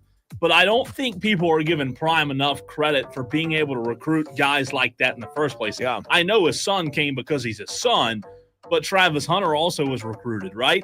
This guy, very talented. As long as Deion's there, he's going to get good players. It's not like they're just going to fall off. Speaking of Travis Hunter, he announced that he, quote, will for sure be turning pro and entering the NFL draft. That'd be fun. I cannot wait to see him in the NFL. Playing 2 ways? You think they're going to let him play 2 ways? No, I don't think so. Come on. I don't think. How do you have a guy that's what he's known for and then say, yeah, but we want you to specialize? There's just so few that have done it at that high of a level. I mean, Deion. Yeah. But, man, that's tough. I just love the receiver. I think he can be a good receiver in the NFL. I really do. If only if they played him like all DB in a game and all wide receiver in a game, like depending on where you thought you needed them the most. Yeah, I could do that. Instead of playing both ways every game. Out of the NBA, Maverick star Luka Doncic is expected to miss a week with a sprained right wrist. The Mavericks are 8-7, so it's not a good year. Not a good start, I should say. Not a good start. Mavericks. I think they still have to gel between the new piece in Klay Thompson, Kyrie, and Luka. I think those three still have a long ways to go in terms of chemistry. Yeah, long way to go in the season. Cole, this is a wild story. American golfer Brian Harman shared that a woman is in a coma after trying to save his son from drowning in October. The incident happened in Florida while Brian Harman was out of the country. He was in China. A family friend, Kathy Dowdy, and another man, Crane Cantrell, entered the water to rescue Harman's son from a rip current. Kathy Dowdy has been in a coma now for 6 weeks, and a GoFundMe page has raised over $80,000 for her family. That's just it's tragic for her family. It's heartbreaking, the situation that's going on. It's great news, obviously, that his son is okay. Yeah. But wow, what a situation. No doubt. The Rays are embroiled in a funding stalemate with St. Petersburg, Florida, and the Pinellas County Commission that could result in the Rays leaving and still owning the land that their proposed $1.3 billion stadium would sit on. They should leave. They got no fan support. No, it's Joe. They got no fan support. And they're playing a dump of a stadium. Building a new stadium is not suddenly going to fix fan support. Fans didn't not come because they were in a crappy stadium. They came because, well, people in Tampa got other things to do. Yeah. But here, Cole, what's crazy about this is that the Rays, there's a scenario where the Rays could not build their stadium in Tampa, sell the land that they own, and then use that to fund a new stadium somewhere else. Hey, that sounds like a good parlay. I mean, hey, sign me up. Gino Auriemma, head coach of UConn women's basketball, Cole, has now become the winningest head coach in college basketball history with his 1,219th career win. He got an 85-41 win over Fairleigh Dickinson, not mostly Dickinson, Fairleigh Dickinson, yeah. surpassing Tara Van Derveer for the most number of wins ever. 1,217. Is it? Does she do radio? Downstairs. Tara? Yeah. She does radio? Dawn Staley, by the way, in case anyone wants to know, has 612 wins to her name. So she's got a long way before we get there, Cole. Gino was asked if he thought that there's a possibility that somebody could eventually break his record. Here's what he had to say about that. It's said that records are set to be broken, but 12-17 or really whatever you finish at is probably going to be untouchable for a really long time, maybe forever. I don't know what you think about that, the possibility of someone else ever matching this. Next segment, you call back Private 5. Yeah. The world's changed so much, the game's changing. The role of coaches is changing. Thanks, Creek. I don't know that coaches are going to want to be spending 40 years doing the same thing in an environment that they're doing it in now, or they're asked to do it in now. So he basically says, I don't think any coaches are going to stick around long enough to maybe ever touch my record. He might be right on that. And Cole, last one from Major League Baseball here for you. Former San Francisco Giant Blake Snell and his agent have been meeting with the Red Sox, Dodgers, Blue Jays, and the Orioles about moving Snell. The Red Sox are looking at adding him as a number one starter to the rotation. The Dodgers just want to fit him into that gigantic staff that they have, that bloated luxury tax bill that they have. Blake Snell is 32 years old. Yeah, I know he's a baseball player, but when I hear that name, I think of Ozark, the TV show, because there was also a Blake Snell on Ozark. Really? So I didn't watch it. The blue film kind of messed with my head. Actually, I do have one more for you. All right, one more. Crybaby LeBron has announced on Twitter and X that he is stepping away from social media. He says the frustration with the negativity on social media highlights the need for more positive platforms. All the people. He's mad because Elon allows Twitter to be. Maybe. Yeah. I wonder if this is because of Elon or if this is because the probably never-ending stream of hate that he gets on social media. He said it's tough being LeBron. You'll have to fill me in on this. It says here that the move comes after facing online criticism and accusations of lying. Is this in regards to Bronny and bringing him to L.A.? I don't know. I'll have to look into that. Very interesting. All right, Tolos, it's time, and I've got some news for you. You better get in line because Tolo Takeover, it's one of the most popular segments we do. Creed and Cal Pens is already in line. Tolos, it's your chance to take over these airwaves next.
Thursdays, 5 o'clock. I don't know if you've looked at your watch lately or looked at your clock in your car. It's 5 o'clock, and it's Thursday, Diesel, which means it's time for me and you to take a step back and let the Tolos take over these very airwaves. Man, I'm telling you, since we started this, we have heard some calls, buddy. I mean, some interesting phone calls. You have a chance to sound off whatever you're upset about, whatever you're happy about, whatever it may be, sports-related, non-sports-related. Now's your chance to take over these very airwaves. It's your chance to be the host for a segment. It is the Tolo Takeover. Okay. It took me 1 hour to get $14.65 worth of gas. By God, if I don't get that extra cup of sauce, I'm coming back in. I ain't waiting in line. Okay, I saw some stuff on the internet that really got me going. Y'all have got me conditioned that I got to say thank you every time I call you guys. And when it's the Tolo Takeover, I kind of want to just call and be angry for a minute, but I got to start off being all cordial and say thank you for taking my call. You don't have to. This isn't a bad part. I mean, that's a bad part, but that's not why I'm mad as hell. The Gamecocks are going to win and Cut Blues on Saturday. Y'all need to be fired. The grocery stores, at least the ones nearest me, are completely out of frozen pizza, except for cauliflower pizza. Oh. So if you are at the grocery store and nobody will buy your cauliflower pizzas, maybe you should stop carrying. What really ticked me off when he speaks, not because he's the Clemson football coach, but when he speaks about an ACC game, he makes it seem like it's some big ordeal. Dabo, your schedule sucks. And I am pissed off today, okay? It took me 1 hour to get $14.65 worth of gas. All right, Tolos, 844 fan phone, 844-326-3663. That's the number. It's your chance to take over. Diesel, I have something to sound off about today as well. Well, first I want to say that I feel really bad for Dan B. Number one, he's forced to eat cauliflower pizza because it's the only thing left. Yeah. Number two, he is one of 3 Tolos who has made a pick in every single week of the Upset Picks Challenge this year and has not hit on a single one. Oh, he said he was going to do some digging and try to pull that answer for us. And he said it was himself, Hurricane Jeff, and Buckeye Mike have all had 0 points after every week of the challenge. Oh, boy, that's a tough one. God. All right, let's go to the phones, 844-326-3663. If you haven't called into the show before, I invite you to do so today. It's your chance to sound off like you got a pair. We're going to Cowpens first. Creed and Cowpens. What's on your mind, Creed? This is a happy call. Yes. I'm dreaming, but you can actually wake me up because it's not a total dream. If, and I mean it's an if, but if Florida beats Mississippi or if Oklahoma beats Alabama, which could happen, then there's a chance that the Carolina-Clemson game is a play, win, and you're in. Okay. Tell me it's true. All right, real quick, go through that scenario again because I don't think it could happen. That's just me. Florida beats Mississippi, which could absolutely happen. Sure. Oklahoma is a talented team. I know they've been bad, but they have the talent. This is their Super Bowl. They beat Alabama. Those two are out. Carolina go above either one of them. Who beats Alabama? Oklahoma. Oklahoma this weekend. That's at Oklahoma. That's a stretch. It's a stretch. But you got to remember, this is a top 10 team start of the year. This is their Super Bowl. This is their everything. They could get them. Creed, are you a Gamecock fan or a Tiger fan? I'm both. I'm a state of South Carolina fan. I'm a Cowpens fan. What? I'm both. A both. Of both? How does that even happen? They say if you got 2 quarterbacks, you got none. You alternate them, I mean. You alternate I don't know what's going on. So, Creed, who do you pull for next weekend then? Which one has a better chance of making it? No. You got to pick a side, Creed. Come on, man. Oh, gosh. Pick a side, baby. Oh, it's terrible. I'm the one guy in Cowpens that's that way. Okay, he's just happy to be here. He's Creed, you're playing both sides of this fence. It infuriates me, but I also appreciate that you're just such a happy guy. No, I hate Alabama. I hate Georgia. I hate all these. Oh, okay. I hate everybody else. Why can't I be for South Carolina? Hate everybody else. Damn, I want to hate everybody. Creed, this is your world, and we're just living in it. Thank you very much. Thanks, Creed. Now that's what makes the promo. I hate Georgia. I hate Alabama. Yes. I hate everybody. Yes. I'd be honest with you. I've never heard that before. Pulling for Clemson and both. And you know what? He was happy about here. Like if you said you moved here and you haven't picked one yet, right. that's okay. That makes sense. And what's funny is he's just as happy about it as he's ever been. He says, I pull for both. Texter says, finally, another South Carolinian who also roots for both Clemson and South Carolina. What?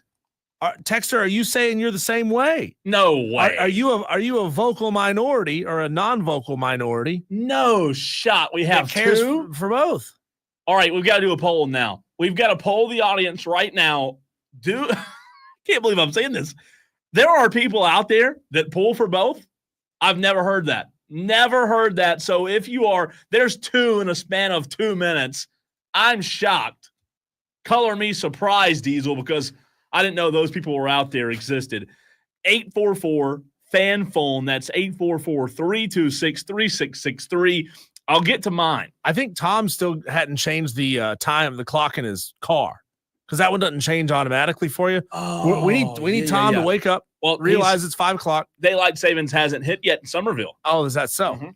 Okay. Different time zone. Sun's still up over there. Texter says, texted yesterday, 49 from Spartanburg, and I pull for both. Oh, my gosh. Ugh. Oh, sounds wrong. Sounds dirty, doesn't it? Yeah. How do you do that? How do you pull for both? It's like being in an open relationship, right? You're married, but you can sleep around. That's just wrong. That is weird. All right, Diesel, I am very frustrated with, I hope they're not Artolos, but I want to give a free class. I'm going to do it for free. I'm announcing today that I'm going to give free lessons on how to exit off of an interstate into a turning lane that exists just for those exiting. You might know where I'm talking about, right freaking here. I come every single day to work. I get off of the interstate. And the people who are in the turn lane that are turning right onto Woodruff Road, they stop.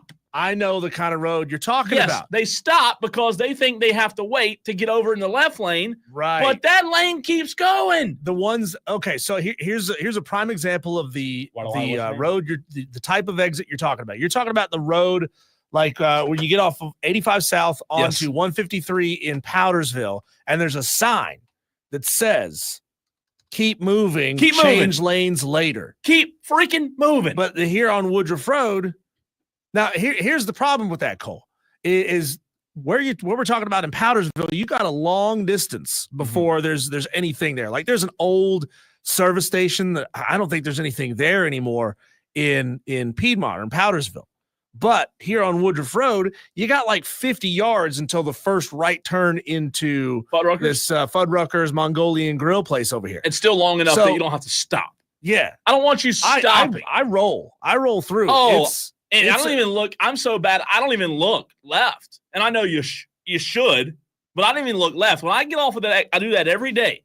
I get off. So I guess that's 85. See, I come up 85. I get off 385 South. 385 South, and then I get off right on the Woodruff Road. I'm literally having to do it in my head because I'm a visual learner. Yeah.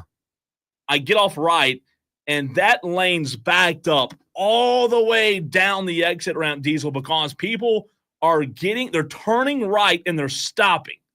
Don't turn right and stop. Turn right and keep on driving. There's a lane there. You can get over later. Learn how to freaking drive, people. All right, let's go back to the phones. 844-326-3663. If you just tuned in, it's the Tolo Takeover. Cocky for a reason, by the way, says Creed needs to have his fan card taken away. Ooh, because he pulls for both? Because he pulls for both. Another person says put the people that pull for both in jail because that's criminal. That's good. You know what? Those are wrong. I mean, you can't pull for Creed and Cowpen was happy about it. 844-FAN-PHONE, 844-326-3663. We've got a number of callers lined up that want to take over these very airwaves. We go to Dale first. Dale, what's up, man? So, I was looking on the wonderful internet today to see what ticket prices would be for the two Cowboys games within the vicinity. I want to say within vicinity, I'm talking about the Thursday game against the Giants. If you were to get a ticket, it would only cost you $21 before fees. That is a Thanksgiving game that is costing you $21. Uh-huh. What the hell has happened? How much are the fees for that game, Dale? Oh, it's like $30 more bucks. So it's a $51 ticket. So what are you upset about if the tickets are so cheap? Because if I wanted to go see them in Charlotte, I've got to pay $81 before the fee. So now you're talking about a $120 ticket. Exactly. Yeah, I could book a round trip flight for less than $300 straight out of Greenville to Dallas-Fort Worth. Uber, you blasted at the game, come back, and probably not remember a thing. But Dale, why would you pay money to go see that product right now? Oh, just to say I've finally made it to Jerry's world. I got to get there before it finishes falling apart. I sent Cole a meme the other day of a Dallas Cowboy fan with cops holding him by both arms, and they said they were not arresting him, they were making him sit there and watch the whole rest of the game. Oh, it was tough. I needed Mixon to go off for 70. He only got me 40. It's brutal right now, Dale. Look, I applaud you for spending any money to go watch the Cowboys. So I applaud you on that. I'm not saying I would. I'm saying I could. Okay, fair enough. Thanks, Dale. Thanks, Dale. All right, we have a Tolo who's texting in right now, Cole, who says that he's sitting out here on Garlington Road, right by our radio station. So he's right out there. Yeah. And he says this intersection onto Woodruff Road is brutal.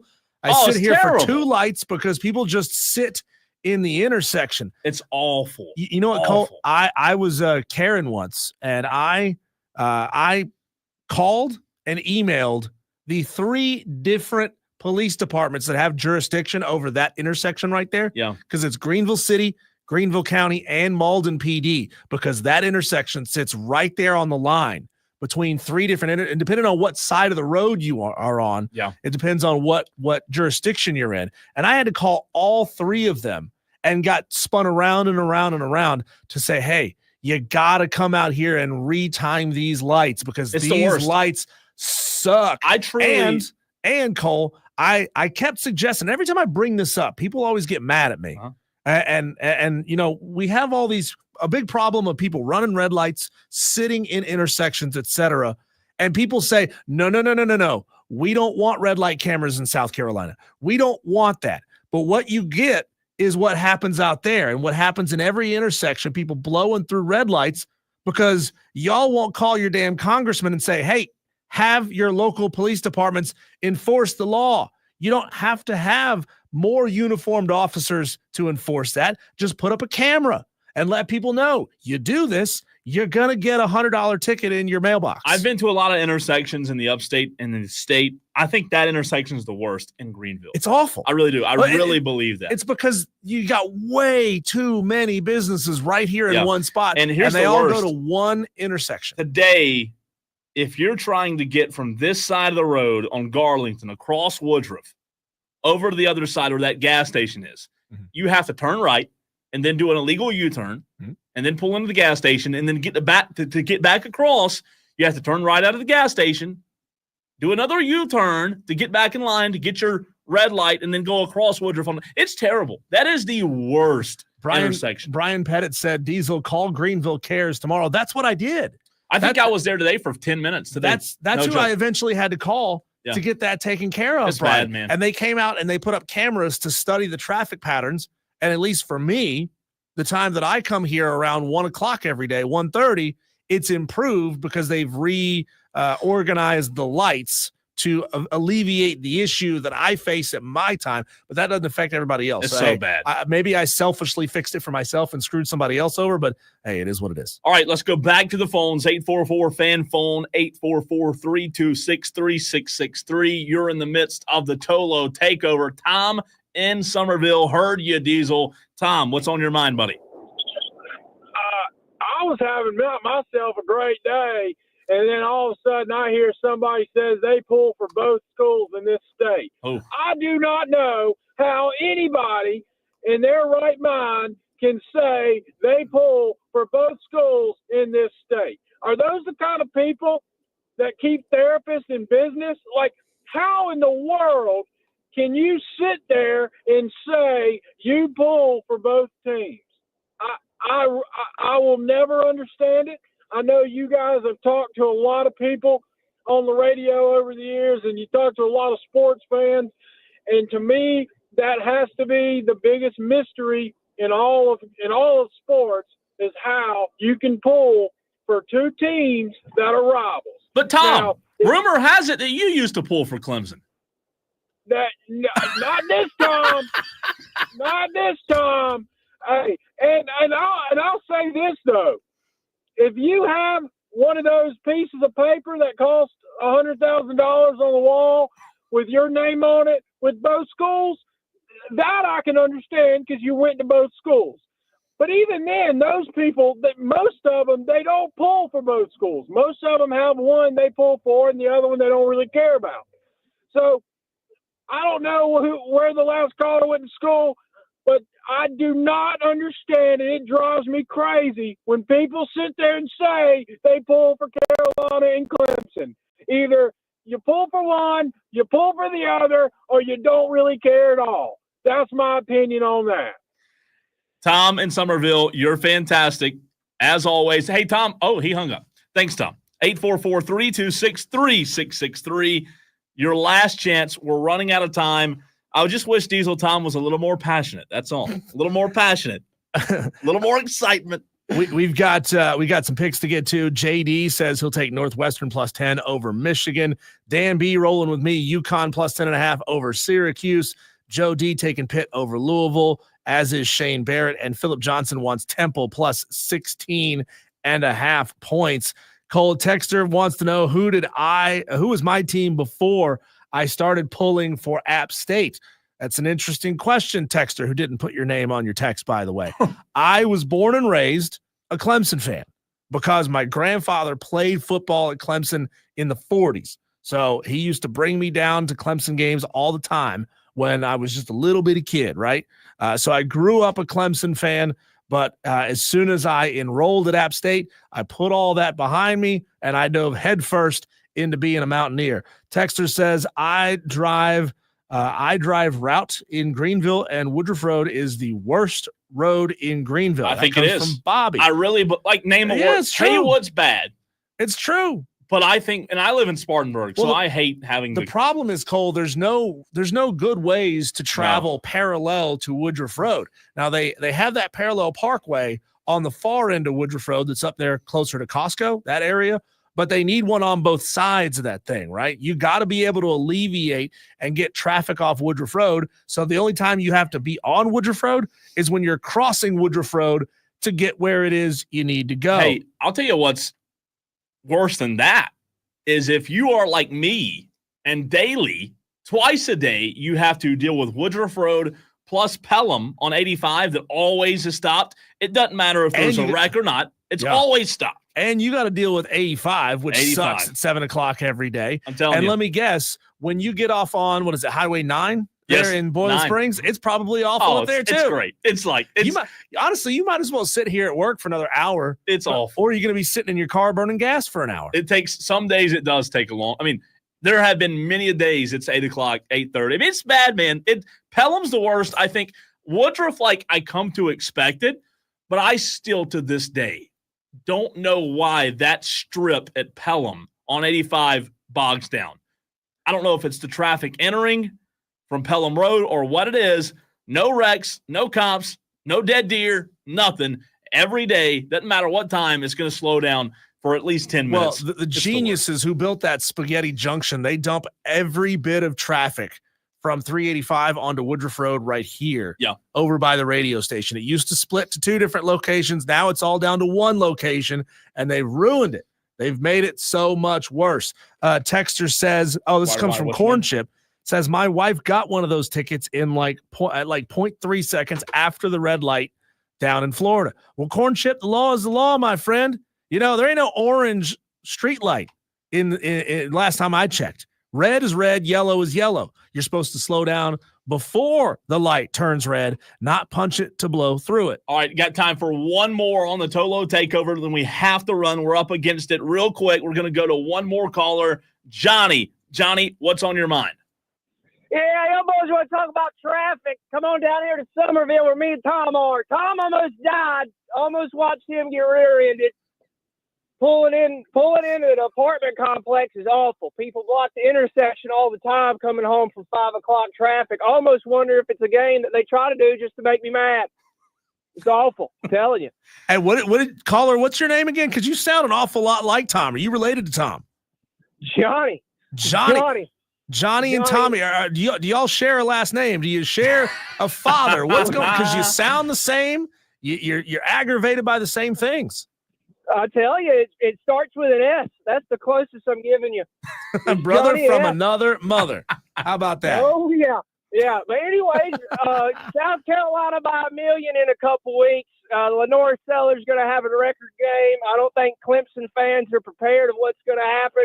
I might be in attendance to watch that Tiger funeral. Cox by 1 million. Thanks, Johnny. Thank you, Johnny. And just for the record, they do have different phone numbers. Really? Unless it's the same person with two phones. I don't know, man. My conspiracy brain says that's the same person. I know. I thought so, too. Very interesting. Different numbers. Cole, when we come back, we've all been complaining about the College Football Playoff Committee and the fact that everything is behind a closed door. Well, what criteria should the College Football Playoff final rankings be determined? If we're going to go back to the old BCS style of system, what should they value and what should they devalue? We'll have that discussion next on the Fan Upstate.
Well, there's a huge debate going on right now when it comes to the college football playoff. You and I have had it. Do the G5 teams even belong in this playoff, right? Is there anything they can do short of beating the Miami Dolphins to prove that they deserve to be in here? Like that conversation is being had with Boise State. Yeah, Boise State played Oregon really close. Yeah. And game 1 of the season, but what have they done since then? They've only run roughshod over their own schedule, but it's a group of 5 schedule. It's a Mountain West schedule. It's not an SEC schedule. It's not a Big Ten schedule. So, Cole, we get upset and we yell at each other every single day in this sport because of the baked in subjectivity of how teams are chosen for the college football playoff. You know, they won't tell us why they chose the teams that they chose. They just told us what teams they chose, and they rank them, and we don't understand how they came to this conclusion. And of course, that puts a lot of people at ease because they just can't figure out what it is they have to do to get into the 12-team playoff. ADs don't know who it is they have to schedule. Coaches don't know how much they have to win by, et cetera, et cetera. So the question is, Cole, what do we need the criteria to be? If we could just say enough with this committee, what would we want them to actually value when it comes to choosing, to plugging the numbers into an algorithm? I could hear an argument for people wanting it to go 100% formula based, like Kelly Ford, right? Mm-hmm. Kelly Ford ratings, who we have on every week, Diesel. His numbers are cold calculating. They don't care who you are. They don't discriminate, look at who you are. So they don't discriminate toward certain teams who don't have that traditional power of being a dominant program, Diesel. Here's the only issue. If we went to a formula-based playoff, metrics-based, right, like Kelly Ford does, there would not be a group of people to blame for how they're classifying it. But then people would say, okay, well, this formula sucks. These analytics suck, right? But that's kind of what I'm driving at is how do we blend all the different factors that could go in so that at least people understand why the numbers are what they are. I don't like the human element of knowing what a team has done in the past. For example, do we have to have humans involved? I do think so. Do I like that Alabama's always looked at as Alabama? No, I don't like that. Do we like that Notre Dame is always looked at as Notre Dame? I don't. So that's the part of the humanization, if you will, that I don't like. What Notre Dame did in the 60s has no bearing yet. However, it always seems to have some sort of a bearing. So I guess to answer your question, a nice blend is great. I would just like a little more transparency, Diesel, when they do these college football reveal shows. I don't know if they're allowed to or not, but I would just like to see a little more criteria laid out in terms of what has to be accomplished, what marks you have to hit in order to get in. I know that humans are always going to have a say in it, but the BCS, it was more calculated. The truth is, Cole, we have the answer. And I know this is kind of a long way to go for a short drink. We have the answer right there in front of us. It's how college basketball does quad wins. They have quad 1 wins, quad 2, quad 3, quad 4. Those wins are based on how you perform at home, on the road, and at neutral sites. Yeah. So I like that. Beating if you're Ohio State, for example, beating Michigan, where you beat them matters. If you beat them at home, it's valued a little bit less than if you beat them on the road because you obviously went to a tougher environment and you got that win. So using the basis of that, the quad system for college basketball, you could absolutely very easily build in a resume algorithm that tells you here's the resume you need to have. We also, if we're gonna build out of conference schedules 4, 5, 6 years in advance, damn it, we need to have conference schedules 4, 5, 6 years in advance so that athletic directors know, oh, okay, we're gonna have a week schedule in 2 years. Yeah. So I know that we now need to go get a strong power program out of conference and make sure that we have enough data points against quality teams to get there. I guess my question, and Billy Horn, we're coming to you on the phone. We see you. We're going to come to you shortly. I guess my question is, Diesel, I want to take a step back and look at other sports as you just did with college basketball. But let's take a step back. If we're really going to try to figure out how to, Diesel, if we're going to try to figure out how to do this the best way with the least amount of debate, the least amount of controversy, how much controversy do you hear about the NFL playoffs? None. The bad teams stink. The good teams win their division. The ones that get in are the wild cards. I'm not saying the NFL playoffs are perfect, but here's what I am saying. Could we take approach, and I know that, look, there are a lot more teams in college football. I get that. But how could we model it after what the NFL's done? Because my opinion, I believe the NFL postseason is a very good system. You have the good teams get in. You don't have way too many teams get in my opinion. Most of the playoff games are competitive. I said most, not all. But I like the fact that when the postseason gets here, we're not talking about why this team didn't get in. We're talking about the X's and O's of who's going to win, who's the better team. We don't get that in college football because we're upset that Florida State's on the outside looking in.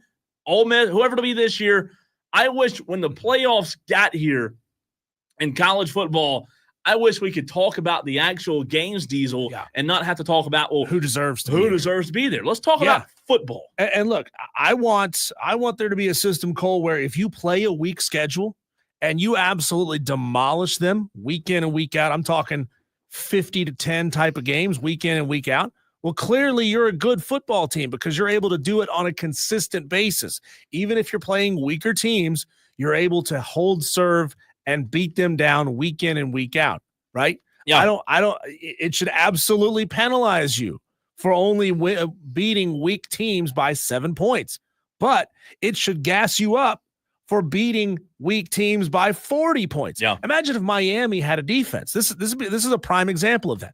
If Miami had a defense this year and they were out there putting up 40, 50, 60 points a game, holding their opponents down to 10, 14 points a game, clearly you know that Miami is a really good football team. And maybe an SEC team would score a little bit more than that, and Miami would score a little bit less than what they average, but you still would have a competitive football game. Two different styles of play, but you could get a better gauge for their competitiveness against each other. All right, let's go to the phones. Billy Horn has been hanging on, 844-326-3663. What's up, Billy? How are we doing, gentlemen? Billy. Good, I man. want to jump in on this conversation here. So I've been thinking about this.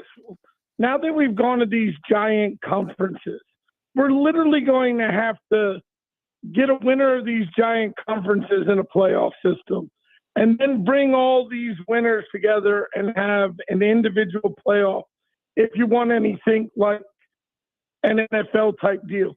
Or you're going to have to divide them up into quality opponents. Because look at Indiana right now. They are undefeated at the moment, but we're always complaining their schedule right now is kind of weak.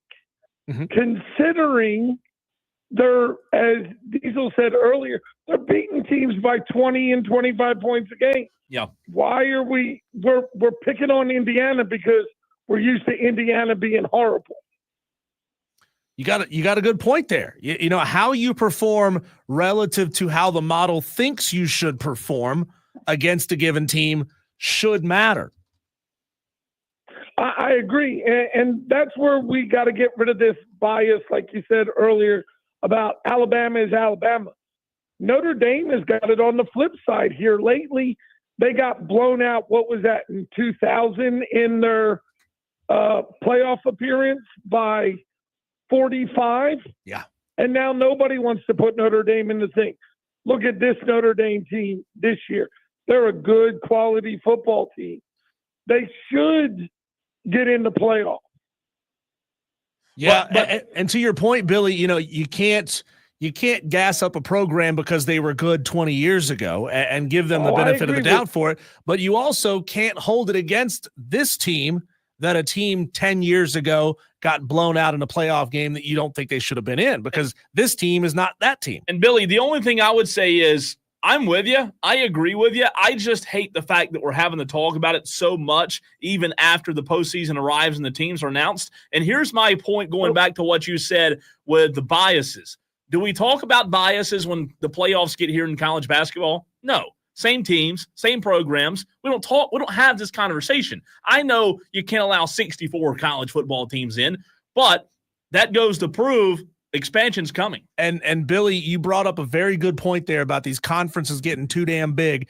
They either need to split back in half again so that everybody can play everybody in a given season, or instead of having a conference championship game, these conferences need to have a 4-team playoff inside of their conferences, and that's not tenable because it makes the season way too dang long.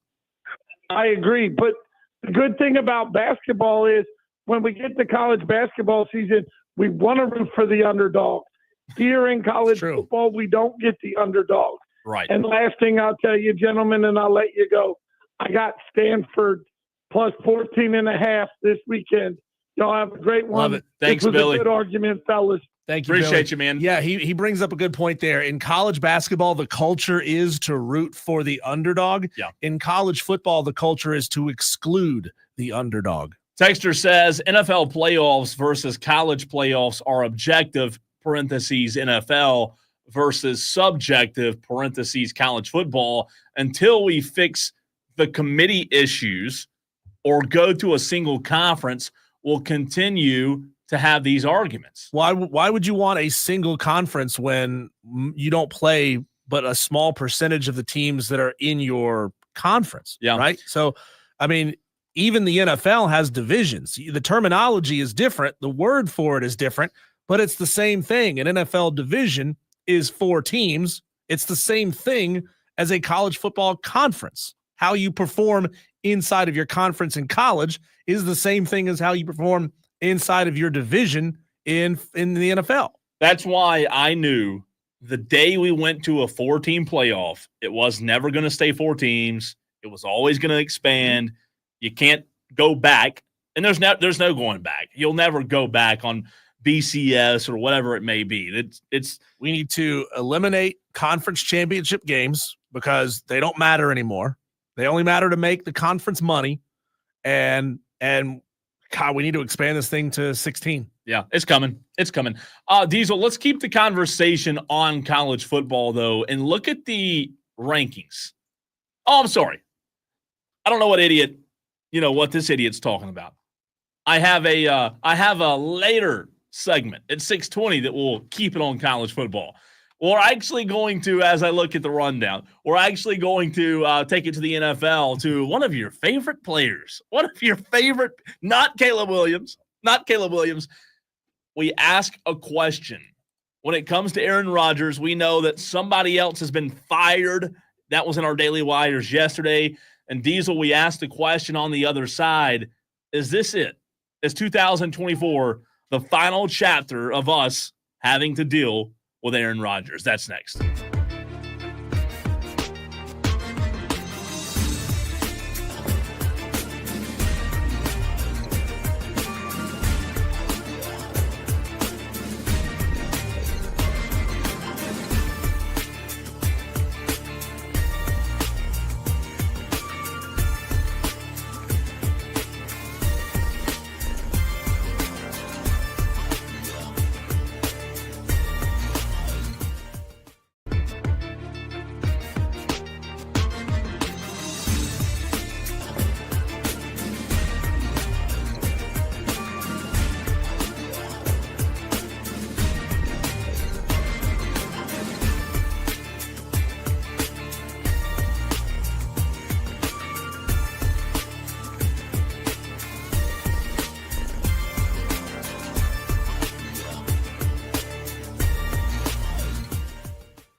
Fan updates. Diesel, someone that we all love to hate. Not Kayla Williams. You know that we could probably make a list on a legal pad, but you and I pretty much share the same sentiment when it comes to Aaron Rodgers. And look, there's no debating what Aaron Rodgers has done in his career. And this is not to poop on the party of the career that he had, because he's a Hall of Fame quarterback. There's no denying that. I like you talking about him in the past tense. Well, he is. He was a Hall of Fame quarterback. He will be, but his Hall of Fame years are behind him. So that's the question. Now that we've learned like some spicy news that came out a couple of days ago about there being a meeting earlier this season with the Jets GM to bench Aaron Rodgers. The head coach, Robert Saleh, was fired. They go 1-5. It's not his fault. Now they fire the GM, Diesel, and now everybody's getting fired except for the guy who's no good, right? And the quarterback. So I hate to just throw someone to the curb that had such a great career, because when he was when he was in his prime, rather, there was nobody like Aaron Rodgers. The things that I saw him do, he made plays that nobody else could make. But I guess the question has to be asked now, is this it for Aaron Rodgers, or does he try to take this cute little game somewhere else to another franchise and hobble around and try to make something of the last few years of his career? I just don't see any way that would be possible. For as much as he succeeded in Green Bay, I think it's time for him to hang it up. Well, first of all, we need to debate, do we think he's going to finish his career as a Jet? Because if he thinks another team wants him, they're just essentially trying to sell some jerseys and some tickets, right? You know, he comes out, waves his hand there, hey, everybody, Aaron Rodgers is here. I mean, I certainly wouldn't want him in Carolina. I wouldn't buy a Carolina jersey that said Rodgers on the back. That's for damn sure. Yeah. No, I mean, look, Aaron in his prime was really, really good.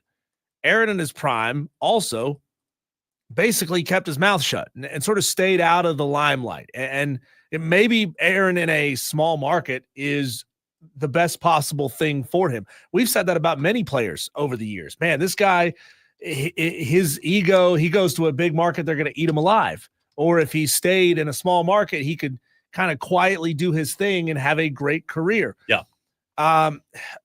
Aaron, I was fine with Aaron Rodgers when I didn't know much about Aaron Rodgers. It's kind of like how I feel about a lot of actors in Hollywood nowadays. I was fine with a lot of actors and actresses when I didn't know anything about them, when they weren't all over social media, when they didn't all have podcasts. Once we find out who they really are, you find out that person's a jerk and you wouldn't want to be around them. And by That's funny. Speaking of not being around Aaron Rodgers, I still remember when he came to Greenville for a golf tournament and made a bar busy on a Friday night, leave 2 empty chairs on either side of him so that nobody could come up and talk to him. Not Aaron Rodgers. 4 chairs that bar could not monetize because Aaron Rodgers' big-ass ego was sitting in the way.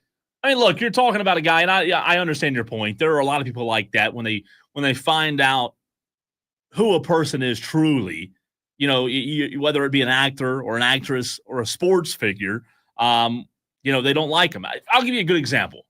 There are, not to get off on a tangent here, but I'll tell you how this does impact who you pull for. There are a lot of players, Diesel, not to get political here, but there are a lot of players that are very outspoken on their political stances. I have had a lot of debates and arguments with friends of mine on why I still pull for certain players that have a different political stance than I do.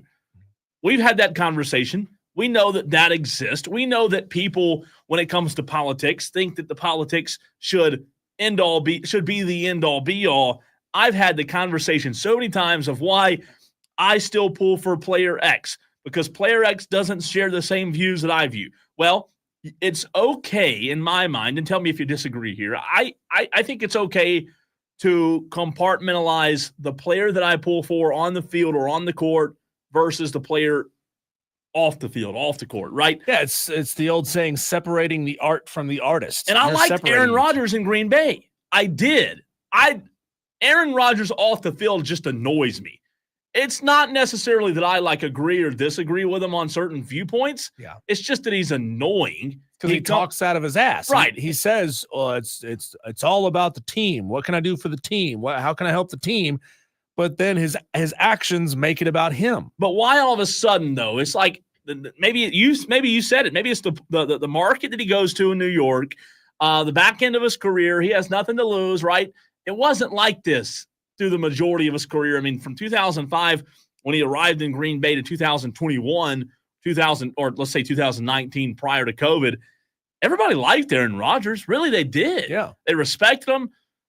But for whatever reason, things took a turn. I just think that even though he's had a Hall of Fame career, I think that now you're seeing in New York, the GM's not the problem. Robert Saleh's not the problem. Could the coaching be better? Sure.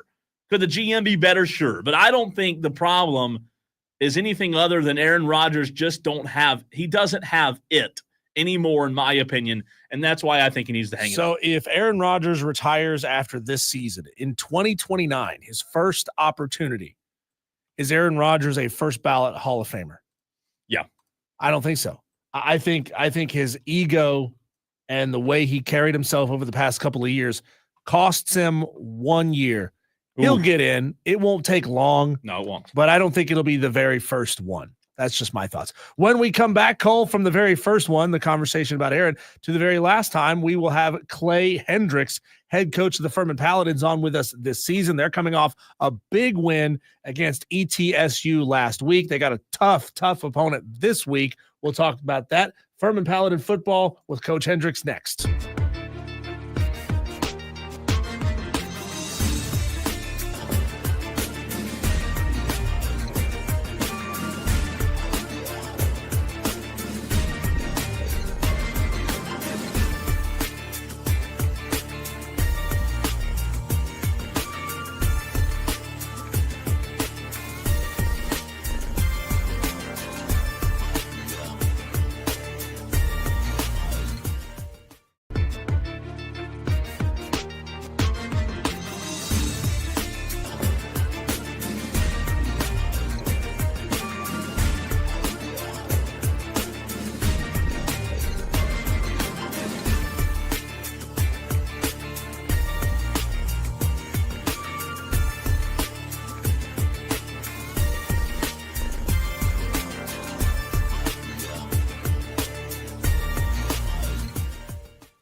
Wire to Wire with Diesel and Cole Bryson efforting, maybe possibly being stood up by Clay Hendrix, head football coach at Surely Furman. not.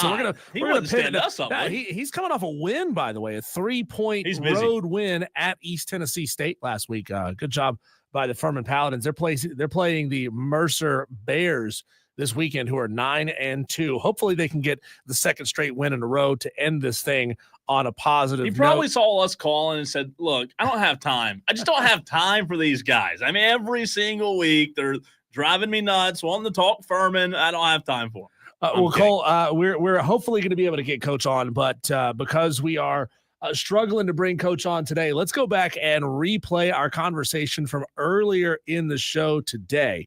It was our high school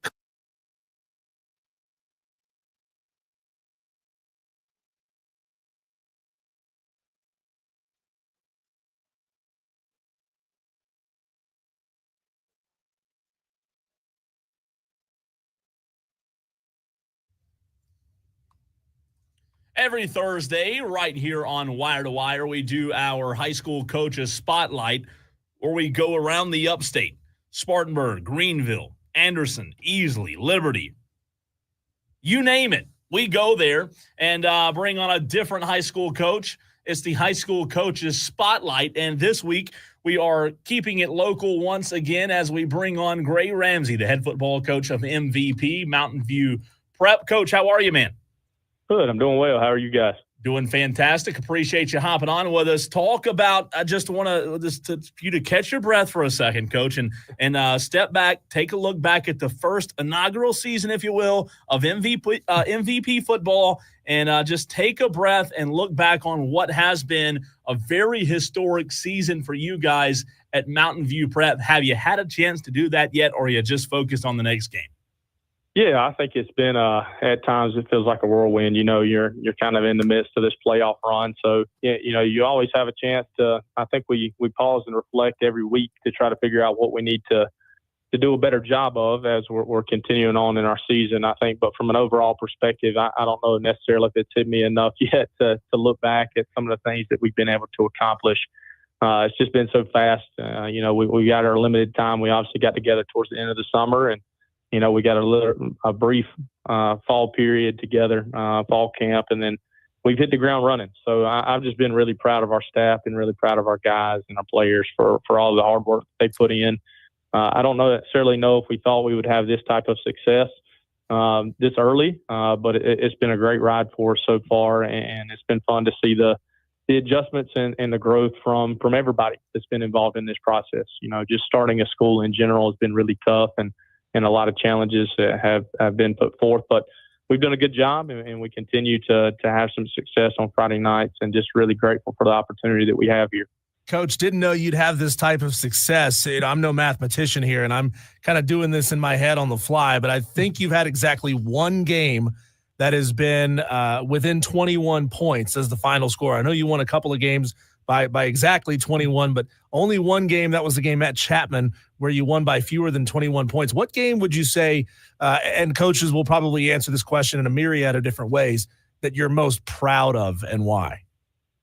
Well, I think you look down the season, I think there's been a couple of times where we get into a new situation. There's been some times really early on in the season. We had a game at Crescent. We were down 21-7 at halftime. That was really our first opportunity to have some adversity in our program and to kind of see the reactions of our players and to really pull forward in the halftime adjustments and really went into the locker room at that point in time. And you could see with a new group, there were frustrations. And I think there was some surprise to that based on some of the early success they had. But for me, just stayed calm and said, you know, we believe in what we're doing. We believe in this process. We didn't play well. And we came in, I think we won the second half 41-0 in the second half to just see that kind of growth. So we kind of used that as a reference point along the way. There's so many things that happen on a Friday night that you've got to be able to deal with. I think that's the beautiful part about football, that you relate to your life. You know, things can go wrong, and you've got to be able to respond in an appropriate way, but you also got to be able to handle success. You've got to be able to understand that it takes a lot to beat really good football teams, that you've got to play a complete game, and no matter if it's something goes wrong or if you're having some success early, that you've got to continue along that process and be confident in what you've done to prepare to be in that situation. So we've done a good job. through there. But it's always nice as a coach, I think, when your kids overcome a little bit of adversity and they're able to come outside on the other side of it with a positive experience rather than a negative experience. We're talking to Gray Ramsey, the head football coach of MVP, first season at Mountain View Prep. You mentioned the difficulties in starting a football program. You are also the AD. Which has been more challenging, being the AD or being the football coach in the first season? Well, I think it would probably depend on what day you talk to me. There's definitely in this role, and as I've learned along the way, there's so many things that you really try to do a good job of in the time leading up to when the school opened that you try to prepare yourself for.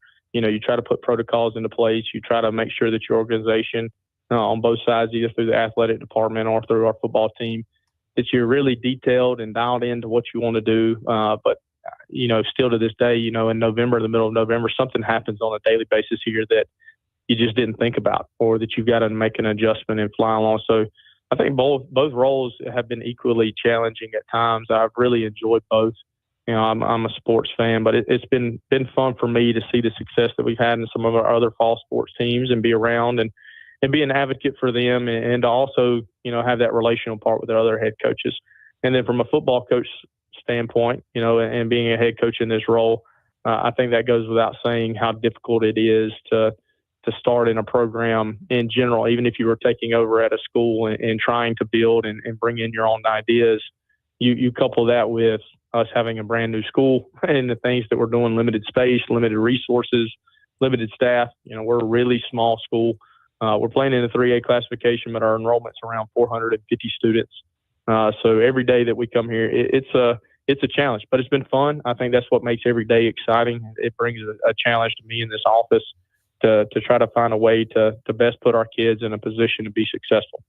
Coach, can you elaborate on, you were talking about the other fall sports that have had success. Can you go a little deeper on that and tell us how each of these sports is doing? Yeah, absolutely. So I don't know if it's our girls golf team. They won the state championship this past month. So that was our first state championship in school history. Our girls golf team was able to win the state championship. Our volleyball team had a really, really great season. They finished second in our region in their first inaugural season. They lost to Chapman in our region championship game. Chapman went on to play in the upper state championship. So our volleyball team, which didn't have any seniors on it, had a really, really good year in their first year. Today, currently, still waiting on an update. Our girls cross country team qualified for the state championship. So they were running today. And then you go down the line as we keep going. Who am I forgetting? Let's see here. Volleyball, football, cross country, and girls golf. So we've had a great start to our school year and how successful these teams have been, and they're getting to lay the foundation. I think what's unique for us is our school is 7 through 12, all under one roof. But when we talk about that total enrollment of 450 kids, that includes 7th and 8th grade too. So it's been fun for us to kind of see these 7th and 8th graders that I get to interact with on a daily basis. And, they're getting to see some success early, and it's been fun for the older kids that are here to kind of lay that foundation of what we expect from a student athlete here. So it's been really fun for me. It's a different type of school environment than I've ever been a part of. So we get to come here every day and kind of set what the precedent is going to be and what we expect, and you get to design it your way. And I think in this profession, it's pretty rare that you get to build something from the ground up and doing it exactly the way that you want to. Coach, when you look at the schedule, Diesel mentioned some of the close games as well as some of the games that were not so close. When you're preparing for the playoffs, the challenge is going to get tougher and tougher. How do you balance the games that were blowouts versus the games that were really close and using those games to pull data, info from when you're game planning and trying to get better on things for the postseason? Yeah, I think we were probably in an advantage this year in trying to find a way to utilize everything that we went through because it was so new to us. There were times where you could point to certain things that happened in a game and grow from it because we've never done it before. We've never been through it, and that we needed to go through those experiences, whether it was holding on to a big lead and making sure that you still, played well in the second half, to finding out how to balance depth charts, to finding out how to get people playing time and get them prepared. You know, in high school football, your roster sizes are limited. Any chance that you get to build that depth and get people playing time, you know, we went through those. You know, what does it look like when an injury occurs? How do we handle substitution packages when people are hurt? From what time do you get there on a bus trip? You know, what does your pregame look like? What does anything and everything that you can think of that goes into being a successful football team? We had to go through that first this year at some point, you know, and through 3 months' time now, you know, we've made a lot of changes to what it looked like back in August. I think we've been prepared. It's been nice. I think you definitely grow more from the close games that you're in. We were, you know, the benefit of playing in a really good region, I thought, that's prepared us. We had a really good game with Woodruff. We had a good game with Chapman, you know, and you look down the road, you know, Woodruff's on the other side of the bracket, which would not surprise me if they were able to make it outside of that bracket, and we see them again in the upper state championship game. So we went through times where we've learned through handling success, and then we went through times where we've had to learn how to handle some adversity. So they've been as equally as important this first year because we needed everything. We grow so much on a day-to-day basis. Every day that we get to spend together, I think our program grows in the right direction. Talking to Gray Ramsey, head coach and athletic director of Mountain View Prep. Let's talk about your opponent this week, Coach. Walhalla, they've been up really high, and they've also been down really low. I'm looking at them blowing out West Oak 62-0. I'm looking at their game against Pickens where they won 49-16. Well, they've also had games where it's been lopsided the other direction, the Belton Honeypath and Crescent games. How do you as a coach get a bead on a team that is swinging so wildly from week to week? Sure. I think that comes with understanding, you know, what their process looks like for their program. Coach Stone, he's done a great job at Walhalla. You know, he's continuing to implement things that he wants to do. So I think some of that's probably a byproduct of them having to go through some of the same experiences that we are when you have new leadership and what you're doing. Then you try to find some common opponents. Last week, obviously, they played St. Joe's, which we had the opportunity to play early on in the season. So you get kind of some similar looks, and you know try to use that to get a gauge on where they're at. But, you know, they've done a really good job. And we also know that their environment, their community, their support that they have, they're really excited. I think I saw a stat the other day, possibly posted on their Twitter account. I think this was their first playoff win since like 1995. Yeah. So this is a community for them that they're really believing. And I think that's something that we had to talk about and understand as a staff and a group, that confidence goes a long way. So, you know, they're going to be coming into this game this week feeling like they're playing their best football, and they're really well coached. I mean, you can turn on both sides of the ball. They've got great size on the offensive and defensive line, and that's half the battle at this age and in high school football. So they have some strengths. They run the ball extremely well. Their running back's really talented. Again, looking at some things that I saw this past weekend, around 300 yards, 41 carries. So they have a workhorse. And then that's a community that I've been around in my time in the upstate, that you know what you're going to get out of them. It's a group of kids that play really, really hard. So if we want to continue our season on and we want to earn another Monday next week, we're going to have to turn in our best performance this week. And so we're excited for that challenge. I think we've grown every week. I think we've gotten a little bit better every week. So we're looking forward to it. And you get to this point in the season, you know, all that's really left is good football teams. And you've got to go out and you've got to execute. And hopefully you find a way to get one more point than the other team, and you're able to continue your season. Coach, my last question for you, how do you balance philosophies, tendencies, and a new staff, new culture, new football program? Because you mentioned a few minutes ago that from the beginning of the season to now you've had to make some changes along the way. Are those changes more, you know, logistically, or are they actually philosophy changes and tendencies and how you are molding your offense and defense as the season continues? Yeah, I think it's both. When you look at it from a scheme standpoint, from an offense, we've been really successful. But every week we've probably come out with some different formations. We've been in some different sets. We've moved players around, which I think is to our benefit. It allows us to be really versatile and put a lot on film, which in return makes the other teams have to prepare for a lot. But we've always been a group, and, you know, I've hired guys here that, you know, had a philosophy of let's just don't do something because that's what we want to do. You know, what does our what does our positions look like? What are the skill sets of the players that we have? And then every week, how can we maximize those opportunities for them? I think on the defensive side of things, which has been nice, that's been where a lot of our consistency has been. And we've been able to kind of hang our hat on some of the same schemes throughout the season and really build upon that, which helps. So there's not so much turnover in schemes and chaos from that standpoint. And then from a logistical standpoint, that changes weekly. Our Monday practices right now look different than what they did 6 weeks ago. When do we lift? When do we meet? How do we switch that around? How do we maximize our time that we get? We're practicing right now. We don't have lights at our practice field where we're at. So, we have to get out as soon as we can. So we move meetings and lifts kind of to the end. And, that's just a simple example of what we've had to do to kind of adjust. But there's so much that goes into that from the relationship with our staff between us and the relationship that we have with our players, just trying to find that perfect balance of what do they need and how can we as a staff put them in the best chance to succeed. So, we haven't been scared to make changes. And that's been fun for me to not be stuck in that mold of, hey, well, let's just do this because that's what we want to do. Hey, it's not working, then it's ultimately on me to try to find a solution that's better. Talking to Coach Gray Ramsey, head coach and athletic director of Mountain View Prep. My last question for you, and maybe this is a question you can't answer for a couple of more weeks at least.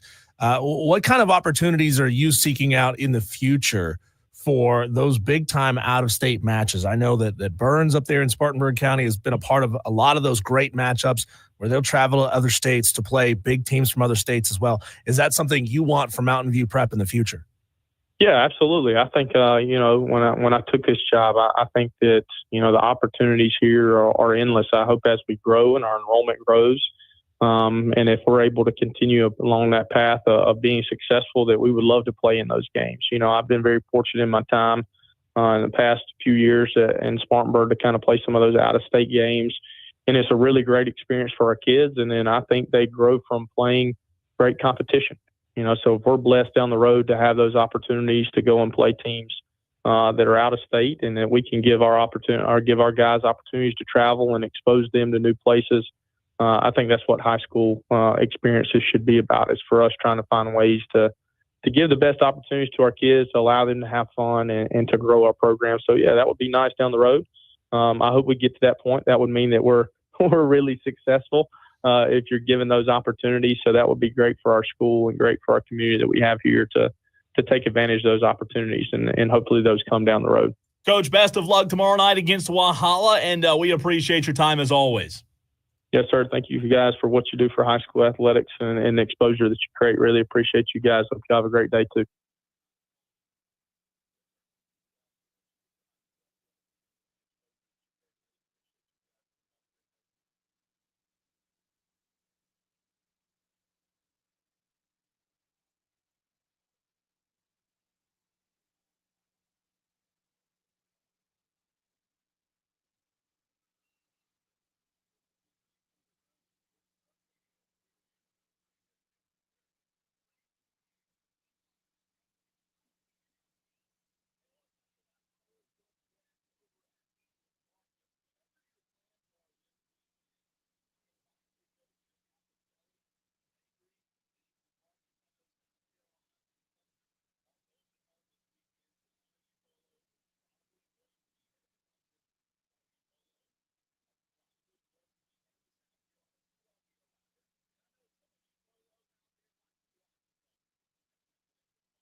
Diesel, we must find one. We must find a dark horse to win the college football playoff.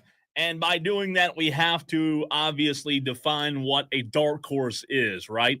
We have to define what that means in order for us to find an actual dark horse that could win the college football national championship. You know, in college basketball, we talked about it earlier, we're always rooting for the underdog, and we're going to try to find a team that maybe could slip up and win the whole freaking thing. Welcome into Wire to Wire. He's Diesel. I'm Cole Bryson, and this is the Fan Upstate. So many ways for you to get in touch with the show. You can text us 71307. Phone lines are also open, 844-3263-663.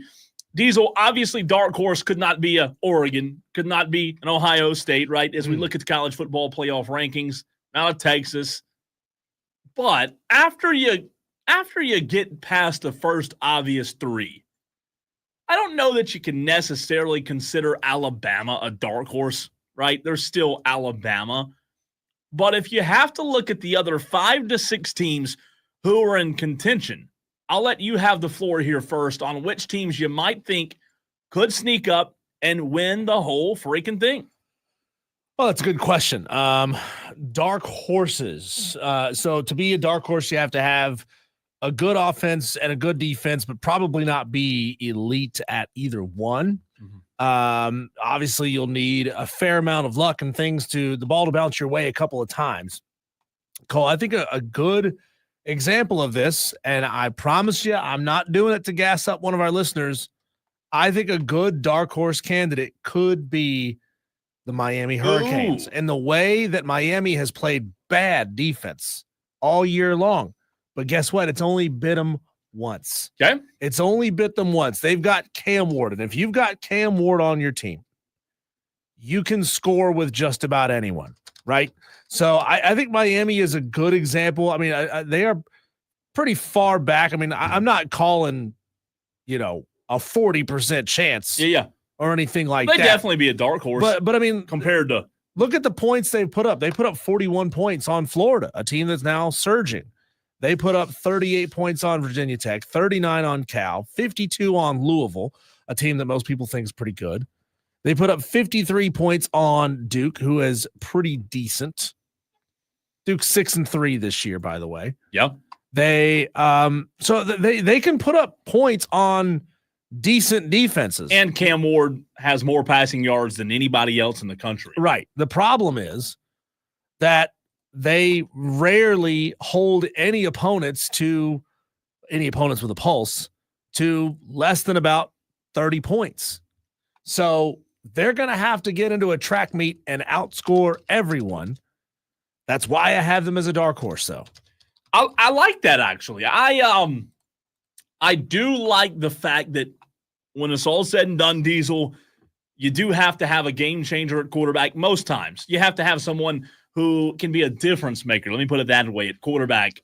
And Cam Ward can be that guy. I don't hate your selection of Miami. I do believe that Miami has the offensive firepower to give a lot of teams a little bit of a challenge defensively. I like that. I like that pick, if you will, with Miami. I do also look at maybe Diesel, and I know they haven't been perfect, but maybe SMU, also out of the ACC. as a dark horse. They're 9-1 on the season. And when I say as a dark horse, I want to clarify, I mean to win it all, right? SMU is not favored to win it all. SMU has beaten Nevada, HCU, BYU, TCU, Florida State. Up to that point, they hadn't beaten anybody. They did beat Louisville. They beat Stanford, beat Duke, beat Pitt, beat Boston College. And I apologize. I said it incorrectly. They lost to BYU by 3, 18-15 back in early September. SMU with Rhett Lashley, if they make a run to Charlotte, somehow, some way, win these next two against Virginia and Cal, which I think they will, Diesel, get into Charlotte. I want to go back to the Miami point. SMU, in order to be a dark horse, would have to beat Miami.